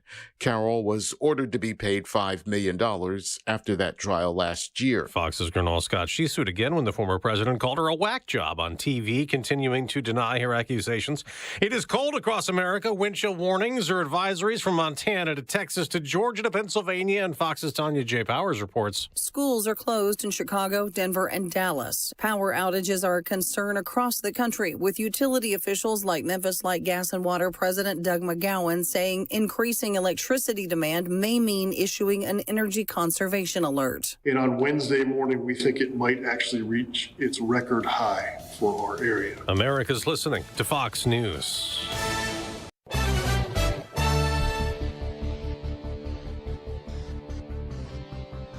Mostly sunny skies this morning.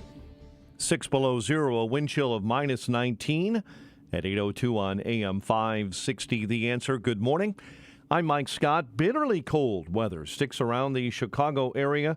Wind chill warning remains in effect until noontime today. Several school districts, including the Chicago Public Schools, have canceled in-person classes. Many districts are moving to e-learning, along with several colleges. Cook County officials say they've extended warming center hours in the suburbs at the Skokie Courthouse, Maywood Courthouse, and the Markham Courthouse. Arctic cold causing a North Suburban restaurant to close after pipes burst at the Pita Bowl in Lincolnwood. Authorities are investigating after a man and woman were found shot to death over the weekend inside of an unincorporated New Lenox home. Authorities say a woman called 911 after she discovered her parents dead in the bedroom of that home on South Spencer Road on Sunday night. Chicago sports, Cavaliers blasted the Bulls 109-91. Bulls came from 21 down, but the comeback then ran out of gas. Blackhawks host San Jose later on tonight. Cubs signed shortstop Fernando Cruz to a $4 million deal. Cruz is just 17 years old. It's 8:03. Time for the AM 560 Business Beat, a service of Signature Bank. Visit signaturebank.bank for all your commercial banking needs. Now the latest from the Fox Business Network. I'm Elizabeth McDonald, and this is the Fox Business Report. More big banks' quarterly updates are coming in. Goldman Sachs earnings and revenue top forecast. Morgan Stanley's quarter was mixed. Both stocks are higher. PNC Financial was holding up better than expected in the recent quarter. Its profit and revenue top forecast, though earnings were down from a year ago, and its average deposits declined about 3% from the previous year. PNC Financial shares are lower. Burger King's parent company, Restaurant Brands, is buying its biggest franchisee, Carrols Restaurant Group. It's a deal valued at $1 billion. Carrols operates more than 1,000 Burger King restaurants and dozens of Popeyes locations. The merger of two grocery giants, Kroger and Albertsons, has been delayed. The companies say they are in discussions with regulators, still expect the deal to close in coming months. That's your Fox Business Report. I'm Jim Poselda, invested in you. 8:04 and a check of traffic and weather on the way next on AM 560. This radio station is always on, but sometimes you need more content that you can take with you anywhere. That's why we invented the SalemPodcastNetwork.com. You'll find all the great hosts on this radio station, plus a few more, like Charlie Kirk, Dinesh D'Souza, Trish Regan, Jenna Ellis, and Dennis and Julie. There's literally no end to what we can teach you. It's like radio on demand, and just like radio, it's always on. Go find out what you're missing. Download the app, SalemPodcastNetwork.com. Chronic pain, it can ruin your marriage, bring on depression. It's no way to live. But now there's a non-surgical way to get rid of that hip, back, and joint pain. It's called QC Kinetics, the nation's leader in regenerative non-surgical pain relief. Did you know that your body has what it needs to restore and repair that damaged joint tissue? And QC Kinetics can make it happen. No drugs, no surgery, no downtime. Hundreds of board-certified QC Kinetic providers have treated tens of thousands of satisfied patients all over America. People like you and me with back pain, hip pain, any pain associated with arthritis or an injury. Folks, this is not a Band-Aid. This is a revolutionary treatment that can get you moving again. Get your life back. And listen, it's non-surgical. So fight back against the pain. Take the first step now. Call QC Kinetics. This is the number, 312-809-5955. 312-809-5955. That's 312-809-5955. Hi, I'm Martha Stewart. Every year, more than 4 million pets enter shelters here in the United States. My friends at American Humane have been helping animals since 1877. The goal is to ensure that pets have a safe shelter, especially during natural disasters. Adopting a shelter pet allows shelters to help more animals awaiting care. Please consider adopting today and take some time to learn more about American Humane's other work at americanhumane.org. Progressive presents 10 things on a plumber's to-do list that are harder than getting a small business insurance quote. Waking up for 5 a.m. plumbing disasters, finding out why water is pouring from the ceiling while telling a customer to leave the room, replacing a pipe in a home from the 1800s, then dealing with invoices or your awkward apprentice or that really weird smell, and then there's breathing and eating and, of course, clogs. But the easiest thing on any small business owner's to-do list? Seeing if you could save on the business insurance that's right for you. Get a quote in as little as 6 minutes at ProgressiveCommercial.com. Progressive Casualty Insurance Company. Coverage provided and serviced by affiliated and third-party insurers. It's 8:07. Let's get an update on the roads. In the Team Hochberg Traffic Center, Metro Rock Island train delays because of a train hitting a vehicle near at 111th. An inbound train is stopped there as they continue to investigate and clean up that scene. I-80 westbound jammed up Kedzie to Pulaski. Delays on the Bishop Ford because of a rollover accident on the outbound side between 130th and the Beaubien Woods Forest Preserve. Dan Ryan right now, earlier accident being swept out of your way inbound near the Stevenson Expressway. And we're checking the inbound Kennedy with stop-and-go traffic, Montrose to Harlem, and delays on the Kennedy right now at about 34 minutes from O'Hare into the Burns Circle interchange. Traffic, a service of the AM 560 Advantage, where membership has its privileges, including exclusive contest opportunities. Join today at 560 theanswer.com/join. Chicago's Morning Answer with Dan and Amy continues next. AM 560 Weather Center forecast in our QC Kinetics Weather Center, Steve Williams.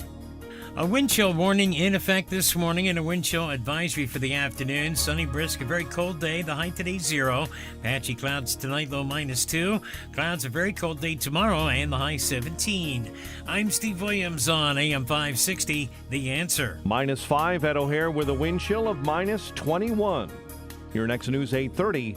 Chicago's Morning Answer continues next on AM 560, The Answer. Now, from the Signature Bank Studios.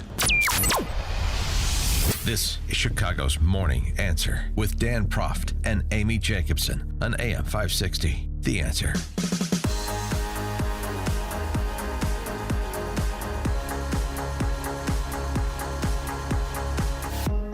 Top of the morning, Dan and Amy.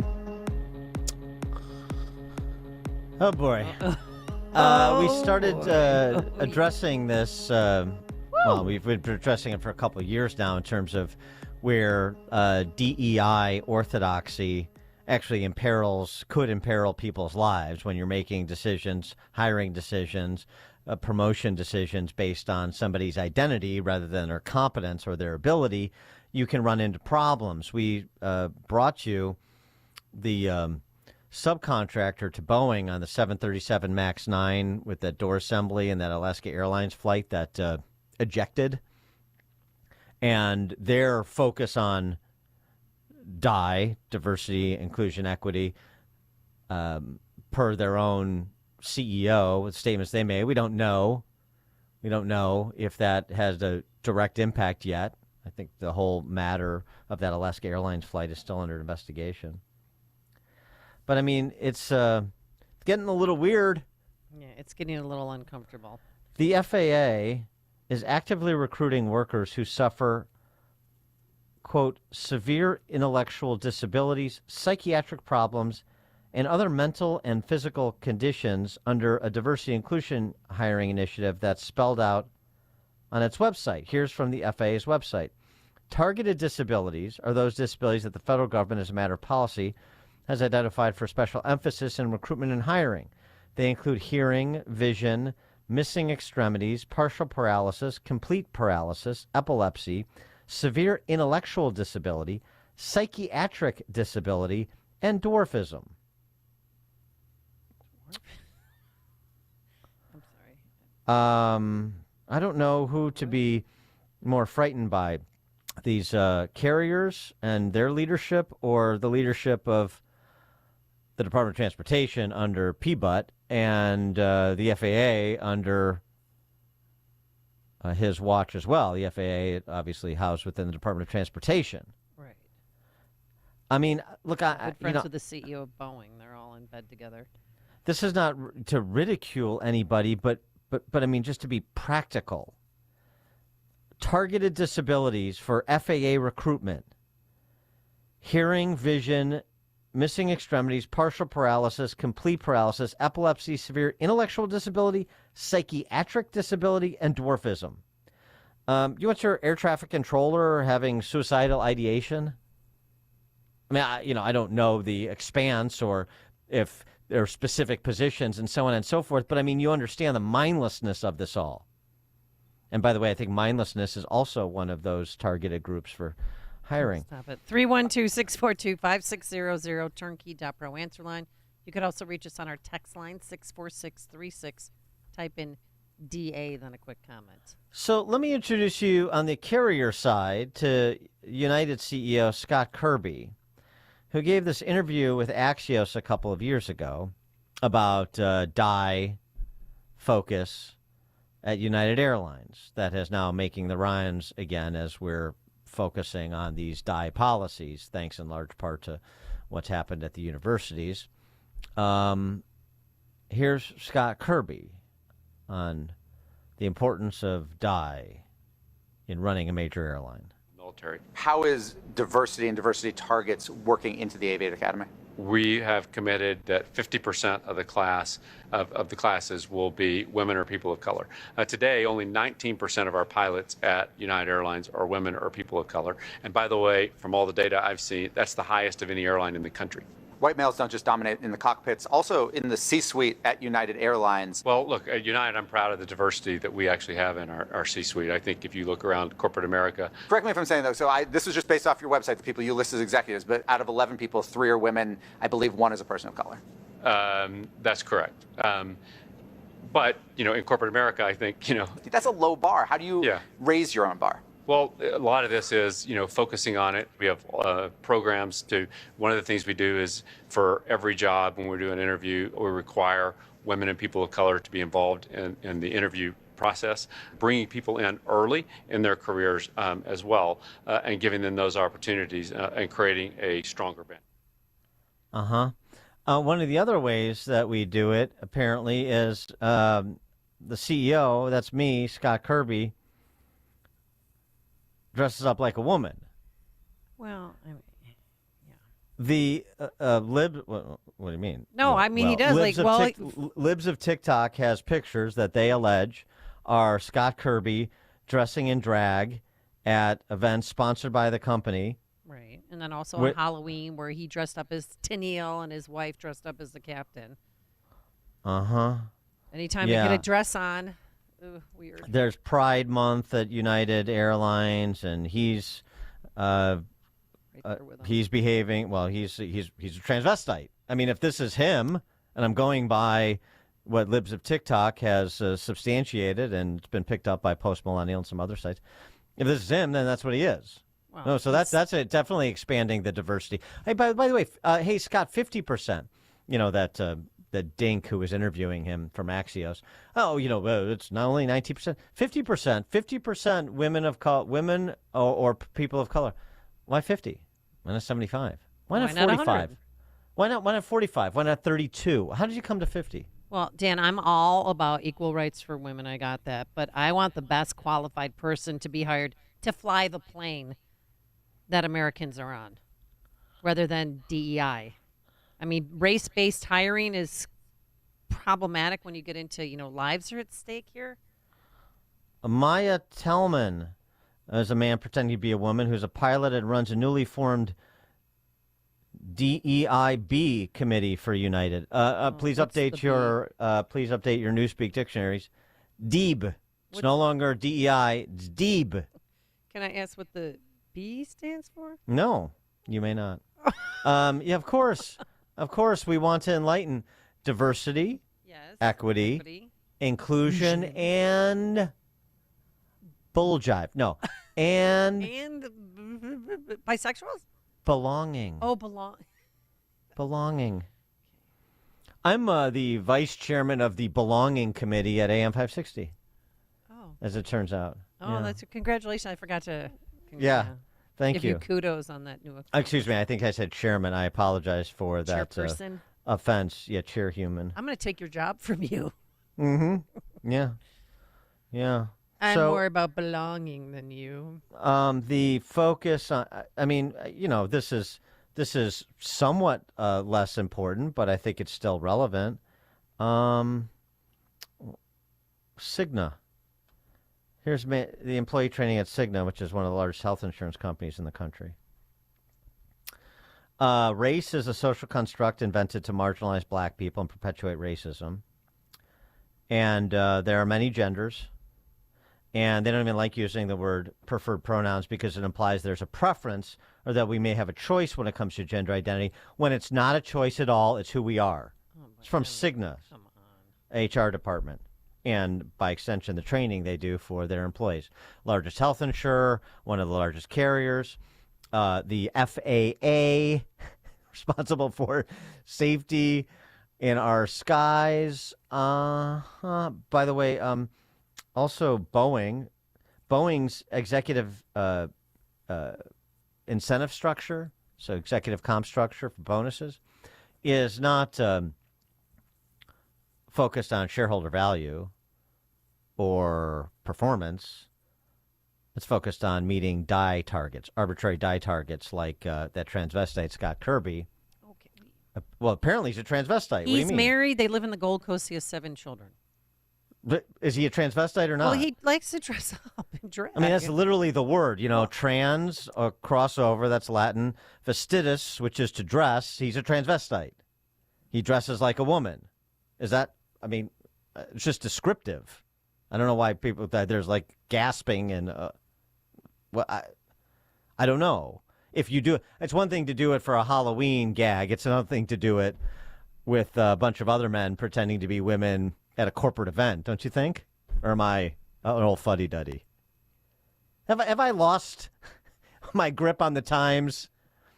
Am I not hip and cool and with it if I'm not extolling the virtues of Scott Kirby's cross-dressing? Is that it?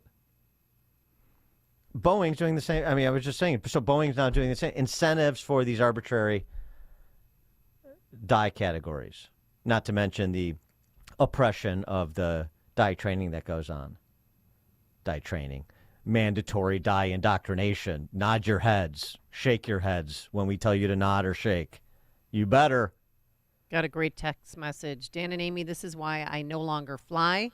Diversity is more important than the safety of your customers. I'll tell you what. I'm either going to have to start flying myself or I'm going to have to get John Madden's van, or bus, I should say, tour bus, the way this is going. What in God's name? Matt in Oak Lawn. Where's the pinball wizard when you need him? Hi-yo. Thanks for the call, Matt. Let's see. What is it? Isn't it Fly the Friendly Skies? Is that United? Yes.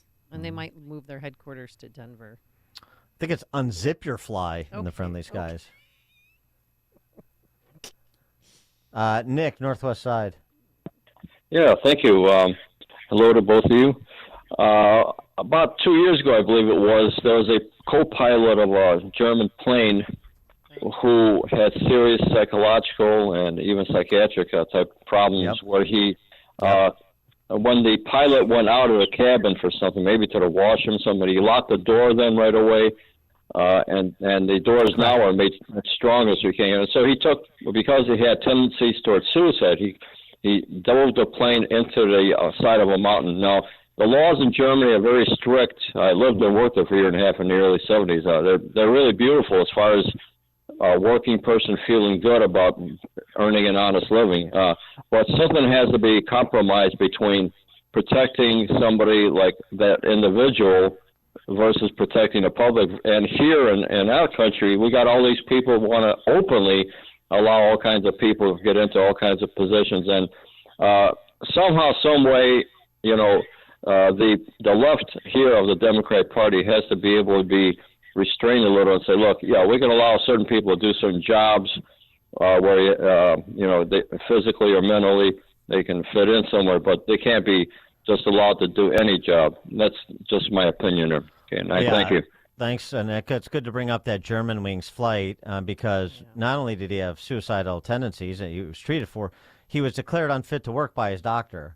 Well, with the FAA's new die focus, that is not a disqualification. It's a qualification to be hired under their die policy, apparently. When a plane load of people, Dan and Amy, die because of DEI, these videos are going to make for great evidence in court during the lawsuits.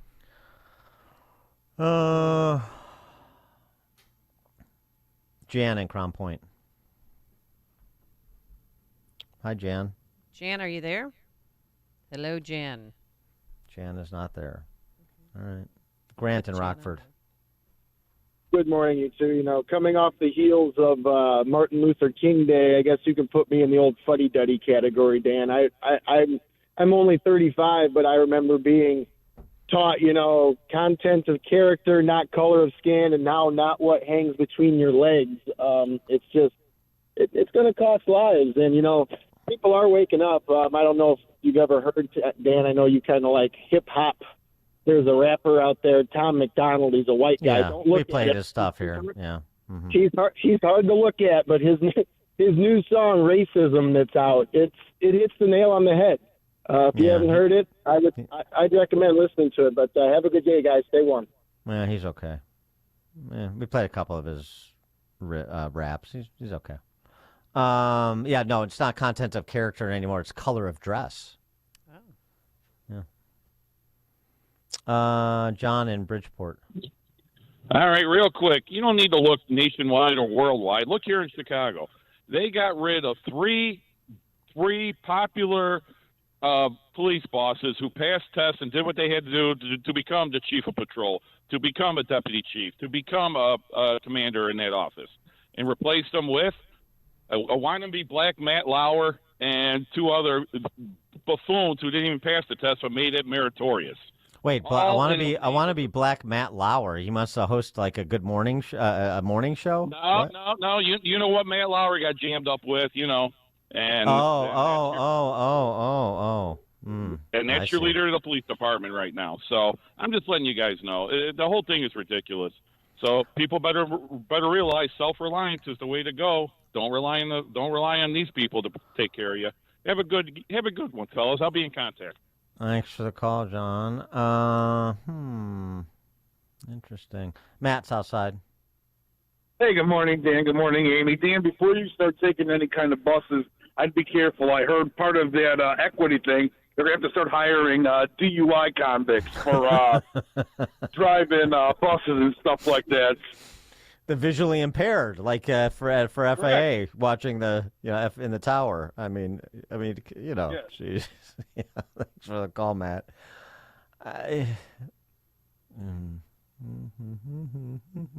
Oakbrook.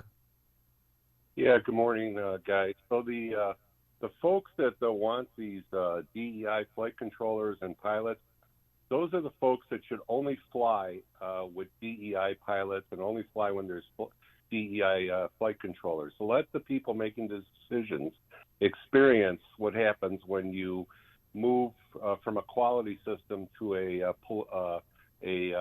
politically correct position.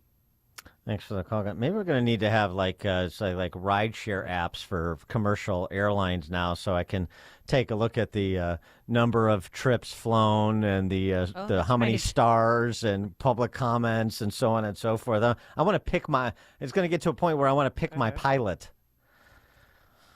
Anthony, Northeast Side. How you doing? This is Anthony. I'm doing.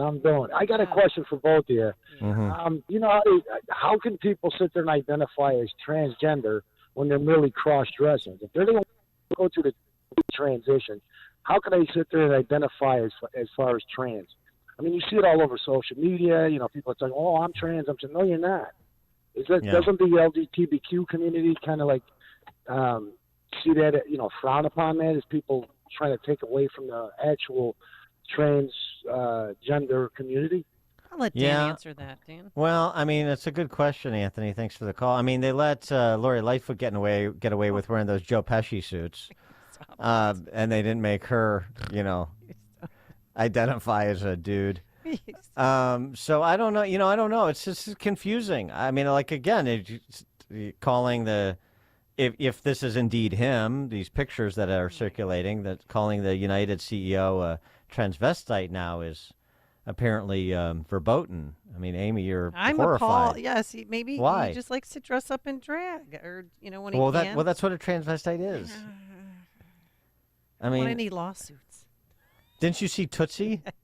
I mean, yes, and he did a wonderful job. Well, it was brilliant. Dustin Hoffman was brilliant, but so maybe it's for professional reasons, like Dustin Hoffman. I mean, maybe you need to be a transvestite to be the head of a Fortune 500 company these days. I don't know. If you're CEO of a company, why would you? No one wants to see your legs and your shoulders and watch you dress up like a Tony Tennille. Ralph and Rantoul. Yeah, good morning. With AI getting powerful enough, maybe even Stephen Hawking could be an air traffic controller. Oh, speaking of Stephen Hawking. By the way,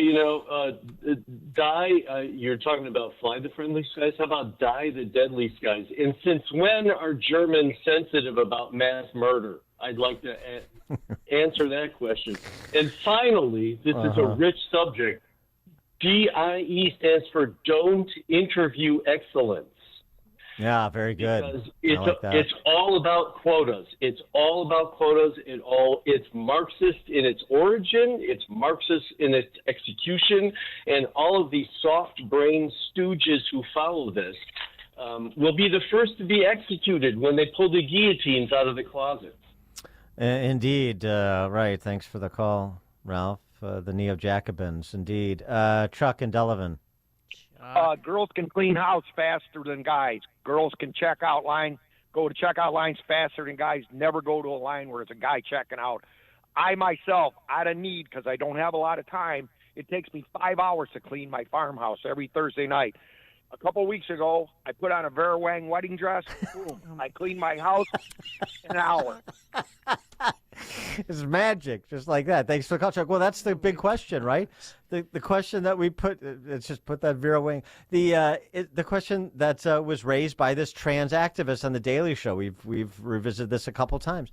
Look, it's real simple, he said, he pretending to be a she. You either believe somebody who identifies as a woman is a real woman or you don't. And he's exactly right. He's exactly right. That's the question. So everybody just answer the question. You either believe a man who says I'm a woman is a real woman, just like Amy is a real woman, or you don't. I am. Or you don't. Which is it? Dan and Amy, Chicago's Morning Answer. Listen to Dan and Amy on your smartphone. Download the AM 560 mobile app today at 560theanswer.com/mobile. Hey, business owners, are you wondering how to grow your business? Do you need cash flow and a ready source for financing? Well, Signature Bank can help. Hi, Mike Gallagher here to let you know that Signature Bank's loan decisions are made locally by a team who knows your name, cares about your business, and is invested in your success. When you need advice about your business or even have a question, Signature Bank is there to help. There are no handoffs or call centers. This is a team that wants to get to know you and your business. That's why Signature Bank in Chicago is my bank. That's right. I'm a customer. When I call, someone picks up the phone on the other end. And with Signature Bank, I can securely bank anywhere, anytime. Reach out to my friends at Signature Bank. Call 773-467-5630. That's 773-467-5630. Or visit them online at signaturebank.bank. Signaturebank.bank. Your business could be Signature Bank's next success story. Member FDIC, Equal Housing Lender. Man, you talk about hitting a grand slam, just feeling just incredible. And I mean, I haven't felt this great in years. I'm 52, and with these, wow. And I just appreciate, I'm impressed. I've never felt this great. I just want to say thank you to you guys. Honey, I am like a different woman. I mean, finally one day I kept seeing that commercial, and I said, what the heck? What do I got to lose? I started feeling a little bit better. So I got my sister on them. I got my daughter on them. I can't say enough about them. I really can't. Those commercials that you all do is the truth. Step into the new year with a new you. Go to balanceofnature.com and sign up as a new preferred customer to get 35% off your first order, plus a free fiber and spice supplement. Go to balanceofnature.com or call 1-800-246-8751 and get this exclusive holiday offer by using discount code Chicago. AM 560, The Answer. You know, Dave Chappelle's got that new comedy special out called Dreamer. Oh, yeah. Have you watched it yet? Yeah, it's pretty good. He's got a couple of riffs that are on topic. God forbid I ever go to jail. But if I do, I hope it's in California. Because as soon as the judge sentences me, I'll be like, Your Honor, before you sentence me, I just want the court to know I identify as a woman. Send me to women's jail. And as soon as I get in there, you know what I'm gonna be doing? Give me a fruit cocktail, bitch, before I knock your mother teeth out. I'm a girl just like you, bitch. Come over here and suck this girl I got. Don't make me explain myself. I'm a girl.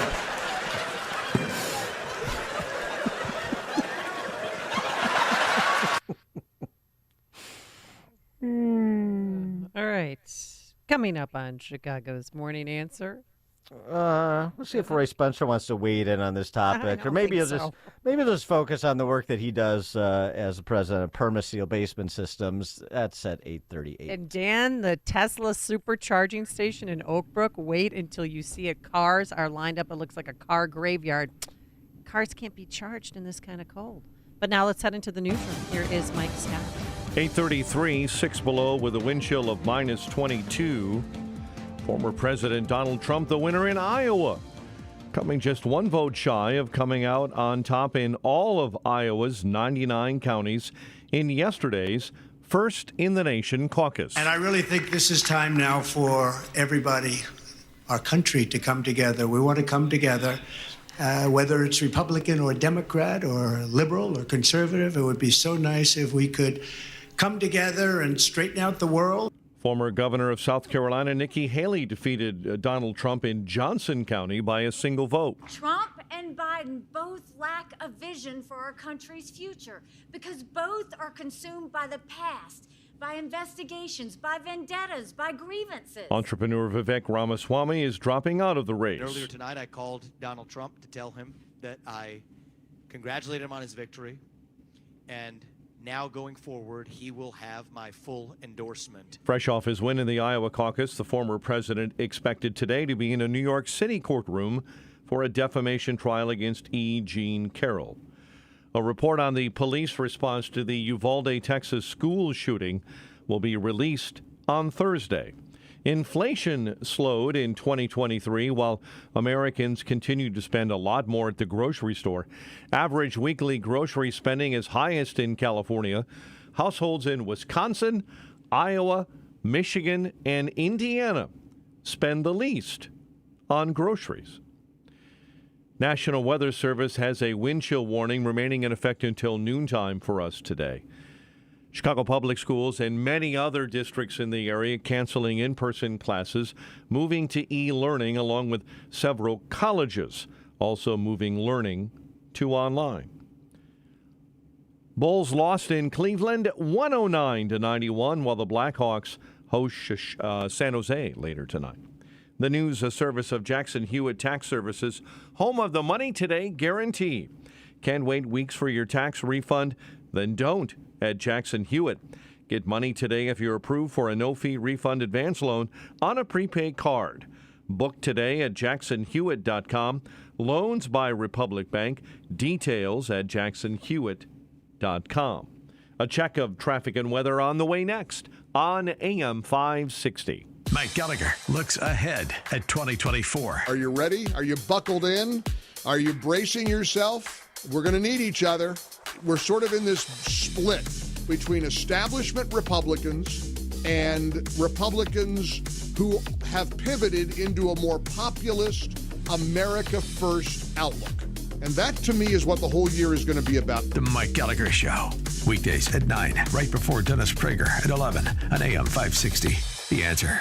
Listen up. Do you or a family member or friend have an outstanding student loan and don't know where to turn or how much you're required to pay? The rules around student loan forgiveness have never been as complex as they are right now. The wrong decision could cost you and your family tens of thousands of dollars in unnecessary loan payments. Attorney Ray Kaplan at Kaplan Law Firm is here to help you make the right decision. And they recently saved a radio listener over $145,000. Kaplan Law knows the rules, knows the laws, knows the regulations and loopholes inside out. Don't pay another cent until you've consulted with attorney Ray Kaplan. Call today to schedule a phone or in-person consultation. Call Kaplan Law Firm at 312-294-8989. That's 312-294-8989. Or visit financialrelief.com and click on Contact. Financialrelief.com, click on Contact. Kaplan Law Firm, 25 East Washington Street in Chicago.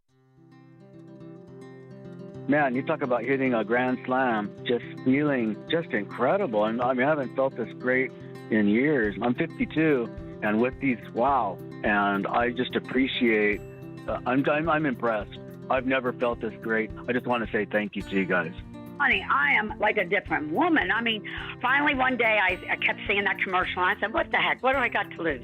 I started feeling a little bit better. So I got my sister on them. I got my daughter on them. I can't say enough about them. I really can't. Those commercials that you all do is the truth. Step into the new year with a new you. Go to balanceofnature.com and sign up as a new preferred customer to get 35% off your first order, plus a free fiber and spice supplement. Go to balanceofnature.com or call 1-800-246-8751 and get this exclusive holiday offer by using discount code CHICAGO. Life insurance. Why are you putting it off? Can't afford it? Too much hassle? Think you don't need it? There's lots of excuses for putting off life insurance. But if you weren't there, who would pay the mortgage and other bills? With Ethos, you could be covered in 10 minutes and boom, family protected. Ethos, fast and easy online term life insurance. Up to $2 million in coverage with no medical exam. Some policies as low as $1 a day. Answer a few health questions and get your free quote at getethos.com. That's getethos.com. Cable news. Noisy, out of touch, on repeat. Tired of all the lookalikes? So are we. Salem News Channel is here to change the game. Streaming 24/7, free on your TV with the greatest collection of conservative voices. Home to Dinesh D'Souza, Andrew Wilkow, Brandon Tatum, and more. Like you, we say what's wrong and what's right. Unfiltered and unapologetic. Salem News Channel. We're the answer to the mainstream media. Learn more at snc.tv. 8:39. Let's get an update on the roads. Team Hochberg Traffic Center time starts on the Kennedy. Inbound jammed up right at North Avenue. 35 minutes from O'Hare to the Burns Circle interchange. On the Ike this morning, 40 minutes from 390 into the old post office. You're delayed on the inbound side from Manheim into the old post office. Stevenson, a doable 30 minutes from 355 into DuSable Lakeshore Drive. Bishop Ford, rollover accident outbound right at 115. Accident on the Tri-State northbound right at North Avenue. Chicago's Morning Answer with Dan and Amy continues next. AM 560 Weather Center forecast. In our QC Kinetics Weather Center, mostly sunny, brisk, very cold, a high of 1 above, frigid with patchy clouds, low 2 below overnight.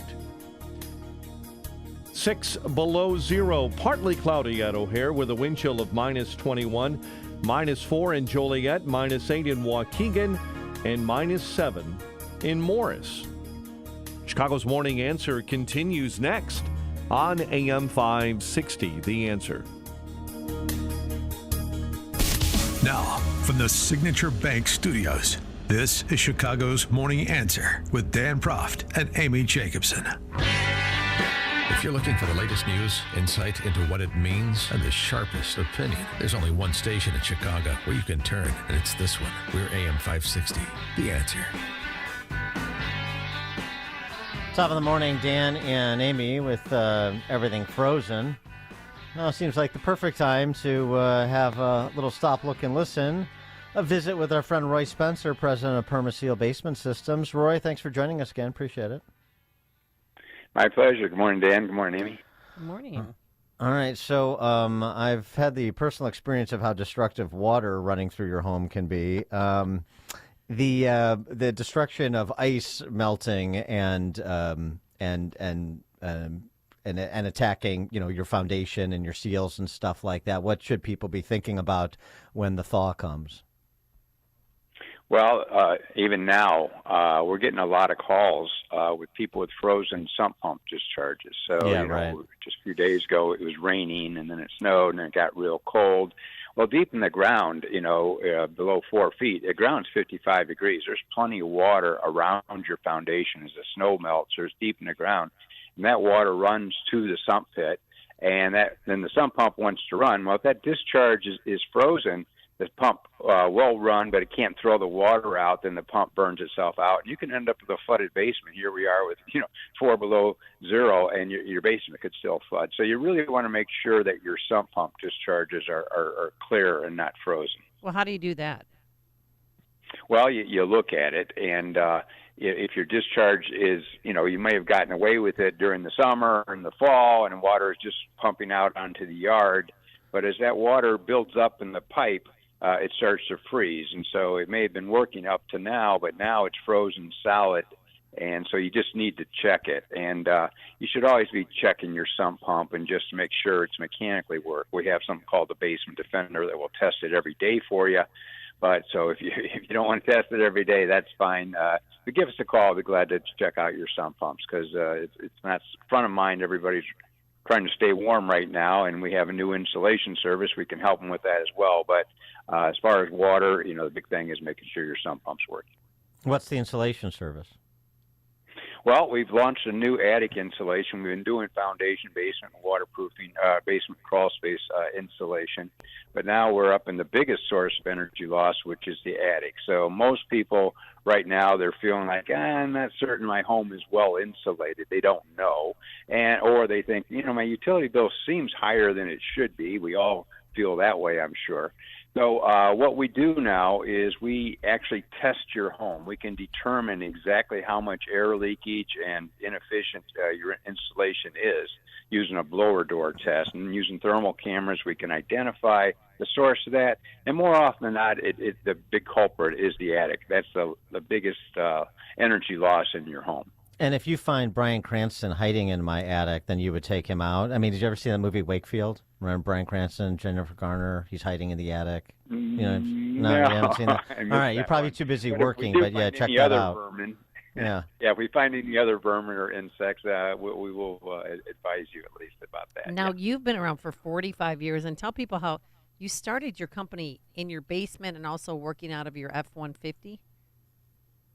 Yeah, exactly. Out of my one-bedroom apartment and my F-150 pickup truck, working by myself. That was 45 years ago, and I'm really proud and happy to say 45 years later, not only still standing, but we've helped over 500,000 Chicagoland homeowners make their homes healthier and more valuable. And so obviously our company has grown from one truck to over 100 trucks now and over 200 employees. But, yeah, we're quite proud and happy about that. And to celebrate the event, during January, we're offering 10% off on all of our services, including our new attic insulation service, by waterproofing, sump pumps, everything we do, even concrete raising. We're offering 10% off if they'll call by January 31st and get the estimate. Even if we don't do the work till spring, they'll still qualify for this sale. Or they can get up to 24-month interest-free. Is there, other than the sump pump freezing, like you were saying, you could still flood, is there other things associated with this sort of extreme cold that everyone is experiencing that people should be cognizant of? Well, I guess just it's a little late to disconnect your hoses and things that should have been done in the fall. You'll probably deal with that in the spring, but just be aware as things thaw of checking around in the basement because cracks may have gotten worse or start leaking with the thaw because again it'll thaw before the ground gets. Before the outside temperature gets above freezing, deep in the ground, it's already thawing out. So you can still get seepage and be checking for plumbing leaks and burst pipes. So the water always ends up in the basement, even upstairs and a bedroom upstairs. Water runs down through the wall, could end up in the basement. So it's a good idea that they always check around down there and for any moisture. Yes, I have a frozen pipe. So that's not fun, and I don't know if you can insulate that thing. But talk about your crawl space encapsulation, because somebody just texted in. They wanted to know exactly what that is. Yeah, it's a great service, a great time of year to do that. So if you've got a dirt or gravel crawl, what that means is all the moisture and gases and insects and everything that lives in the ground has direct access in your home. And it comes up through that soil, and it brings moisture and gas, which causes mold and humidity, but that air continues on up into your home. It's being sucked up through the attic vents, actually, all the way through the house. And so that's not a healthy thing. So what we can do is we come in and make sure the crawl space is dry first, and then we put a liner. It's like almost like a pool liner, 20 mil thick, so it won't tear or puncture. It's bright white, and we line the floor and the walls and all the way around the crawl space. And so you're going to end up with a transformed space. A lot of people wouldn't go down in their crawl space on a bet. All of a sudden you can use it for storage. So it's valuable, clean, healthy space. So it's a great project to tackle this winter. Did you ever see that movie, Crawl Space, with Henry Thomas? Elliot from E.T.? It's a bit of a horror flick, so it may not be your speed, but, yeah. Just saying. I got to start a movie list here, Dan. Well, you get some downtime. You want to relax and just sort of bed rot and have some enjoy some bread and circuses. things hiding in our attics and crawl spaces. Yeah, exactly. You No, pick the they're creepy scary places in the places. I mean, this is right. This is why people hire Permaseal, because they're not intrepid enough to go into their own crawl spaces or attics, because you just don't know. Our guys are just that, and they're really tight, uncomfortable spaces. But there's important work that needs to be done in there, and our guys are equipped and trained to do it. Speaking of that, I was going to ask you, since you've been in the market for 4 decades, as you were describing, what is the employment situation? Are a lot of small to mid-sized companies struggling to find workers still? And I know we've, from conversations we have with you before, a lot of your guys are longtime employees, which is a good testament to your company. But as you grow, are you still having those growing pains of trying to find the workers that you need to service all the clients? Well, that's a continual battle, always has been, trying to find good quality people who, share our core values and things like that. But in general, the job market, quite frankly, this last year has been better for employers. Mm-hmm. It seems like some businesses have been driven out of business, some are downsizing. There's a lot of uncertainty out there. So that frees up a lot of labor. People are looking for jobs and gives us a bigger pool to draw from. So we're fortunate that way. But because we're growing, we expanded our services and stuff, we're always looking for good people, whether it's installers, customer service people, salespeople, all the gamut. So we have on our website, permaseal.net, there's an employment section, and strongly encourage anybody who's either looking for work or looking for maybe a better opportunity to check us out. He is Roy Spencer, the president of Permaseal Basement Systems. The website again, Roy, is? Permaseal.net. All right. Roy, thanks so much for joining us again. Appreciate it. Thank you. And please be sure to have people call by January 31st. Take advantage of that 10% off on all of our services. Don't want to miss out on that savings, okay? Right. Thank you. And the number to call is 800-421-SEAL, 800-421-7325. And Mr. Spencer joined us on our turnkey.pro answer line. It's what Chicago is talking about. It's Chicago's Morning Answer with Dan and Amy on AM 560. The Answer. It's a new year, and that means New Year's resolutions. Hi, Amy Jacobson here. And if one of your New Year's resolutions was to do more to help others, then we want to let you know that you still have the opportunity to make a difference in the lives of children in Latin America and the Caribbean through Food for the Poor. Your donation of just $80 provides food for an entire year for 2 children. That's life-changing. Just because the Christmas season is over, that doesn't mean that the need has gone away. Food for the Poor is a faith-based organization that works with partners on the ground to make sure these children are fed. We talk a lot about the root causes of our immigration crisis, and one of those causes is the situation in many of these countries. This is your chance to help take care of others. To make a donation of any amount, just visit 560theanswer.com/foodforthepoor. That's 560theanswer.com/foodforthepoor. Thanks again for your generosity. Hey, business owners, are you wondering how to grow your business? Do you need cash flow and a ready source for financing? Well, Signature Bank can help. Hi, Mike Gallagher here to let you know that Signature Bank's loan decisions are made locally by a team who knows your name, cares about your business, and is invested in your success. When you need advice about your business or even have a question, Signature Bank is there to help. There are no handoffs or call centers. This is a team that wants to get to know you and your business. That's why Signature Bank in Chicago is my bank. That's right. I'm a customer. When I call, someone picks up the phone on the other end. And with Signature Bank, I can securely bank anywhere, anytime. Reach out to my friends at Signature Bank. Call 773-467-5630. That's 773-467-5630. Or visit them online at signaturebank.bank. Signaturebank.bank. Your business could be Signature Bank's next success story. Member FDIC, Equal Housing Lender. Long day. Time to charge up. Hey, just like my delivery truck. Even kids know to keep business moving forward, it's time to make the switch to electric vehicles. Whether you have one van or a whole fleet of trucks, resources are available to help you make the changes that make sense. Let's go. Beep, beep. Go to ComEd.com/clean to learn more about how going electric connects us to a better way of doing business and a better future for generations to come.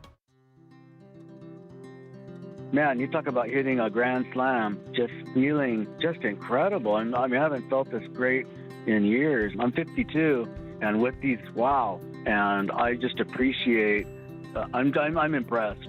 I've never felt this great. I just want to say thank you to you guys. Honey, I am like a different woman. I mean, finally one day I kept seeing that commercial and I said, what the heck? What do I got to lose? I started feeling a little bit better. So I got my sister on them. I got my daughter on them. I can't say enough about them. I really can't. Those commercials that you all do is the truth.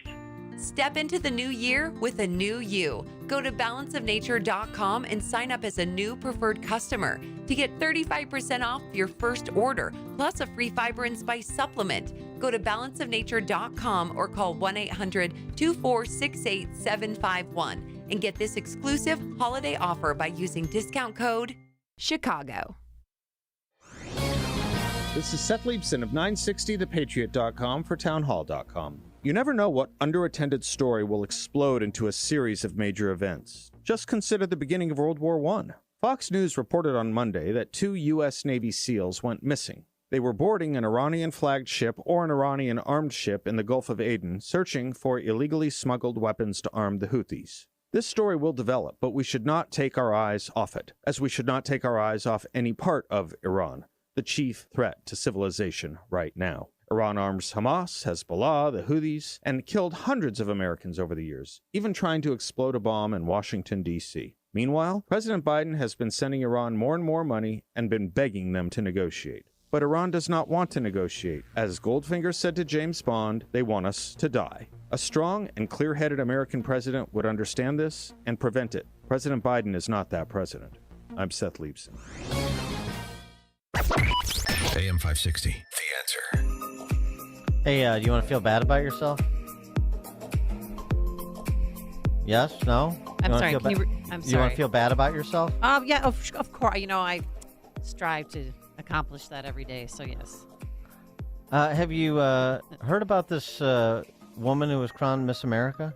Oh, yeah, Mandy, what's her name? I just had her picture. Madison Marsh? Madison Marsh, yeah. She's, Dan, you should get on that. She's good looking and she's smart. She's the first active duty member of the armed services to win Miss America. Listen to this. 2023 graduate of the United States Air Force Academy with a degree in physics. She's a second lieutenant. After her mother's passing from pancreatic cancer in 2018, she began the Whitney Marsh Foundation with her family. She raised more than $250,000 for research with her leadership team at the foundation.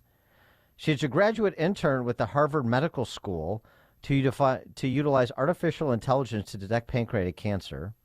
She's pursuing her master's in public policy at the Harvard Kennedy School with her National Truman Scholarship. What else would you do with the National Truman Scholarship? Of course. In her free time, she enjoys flying planes, cooking pasta, and reading. Of course she can cook, too. Of course. Flying plane, maybe. Maybe she Hey, Scott Kirby. By United. Scott Kirby, she may be overqualified because, or underqualified because she doesn't check enough intersectional boxes. She is a woman, like a real one, not the one he pretends to be. But how about that? Yeah, mission accomplished, Stan. Thank you very much. Yeah, Miss America. And she's absolutely stunning. Yeah. Well, I mean, Michelle Obama's got nothing on her. No, she doesn't. By the way, I've got, if anybody's interested, I got a mint condition Michelle Obama rookie card from when she played for the Steelers, if anybody's. Stop it. All right, so since we've done the whole thing, how about one more snippet from Chappelle? Okay, please. All right, Chappelle, this is from his recent special, Dreamer, which is on Netflix. God forbid I ever go to jail, but if I do, oh no, I hope it's in California. California. Played that one, this one. And what Norm did, which I'll never forget, is he knew that I was the biggest Jim Carrey fan in the world. Now, I'm not going to go all into it, but Jim Carrey is talented in a way that you can't practice or rehearse. What a God-given talent. I was fascinated with him. And Norm knew that. And he called me up and he goes, Dave, he says, I'm doing a movie with Jim Carrey. Do you want to meet him? And I said, yes, I do. And it was the first time I could remember since my father died being excited. And the movie was called Man on the Moon. I didn't know any of this. And in this movie, Jim Carrey was playing another comedian I admired, the late, great Andy Kaufman. Yes, and Jim Carrey was so immersed in that role that from the moment he woke up to the time he went to bed at night, he would live his life as Andy Kaufman. I didn't know that. When they said cut, this was still Andy Kaufman. So much so that everybody on the crew called him Andy. I didn't know any of that. I just went there to meet him, and when he walked into the room where we were supposed to meet, I screamed, Jim Carrey! And everyone said, no! Call him Andy. And I didn't understand. And then he came over and he was acting weird. I didn't know he was acting like Andy Kaufman. Just like, hey, how you doing? And I was like, hello. Andy? Now, in hindsight, how lucky am I that I got to see one of the greatest artists of my time immersed in one of his most challenging processes ever. Very lucky to have seen that. But as it was happening, I was very disappointed. Because I wanted to meet Jim Carrey, and I had to pretend this was Andy Kaufman all afternoon. And he was clearly Jim Carrey. I could look at him and I could see he was Jim Carrey.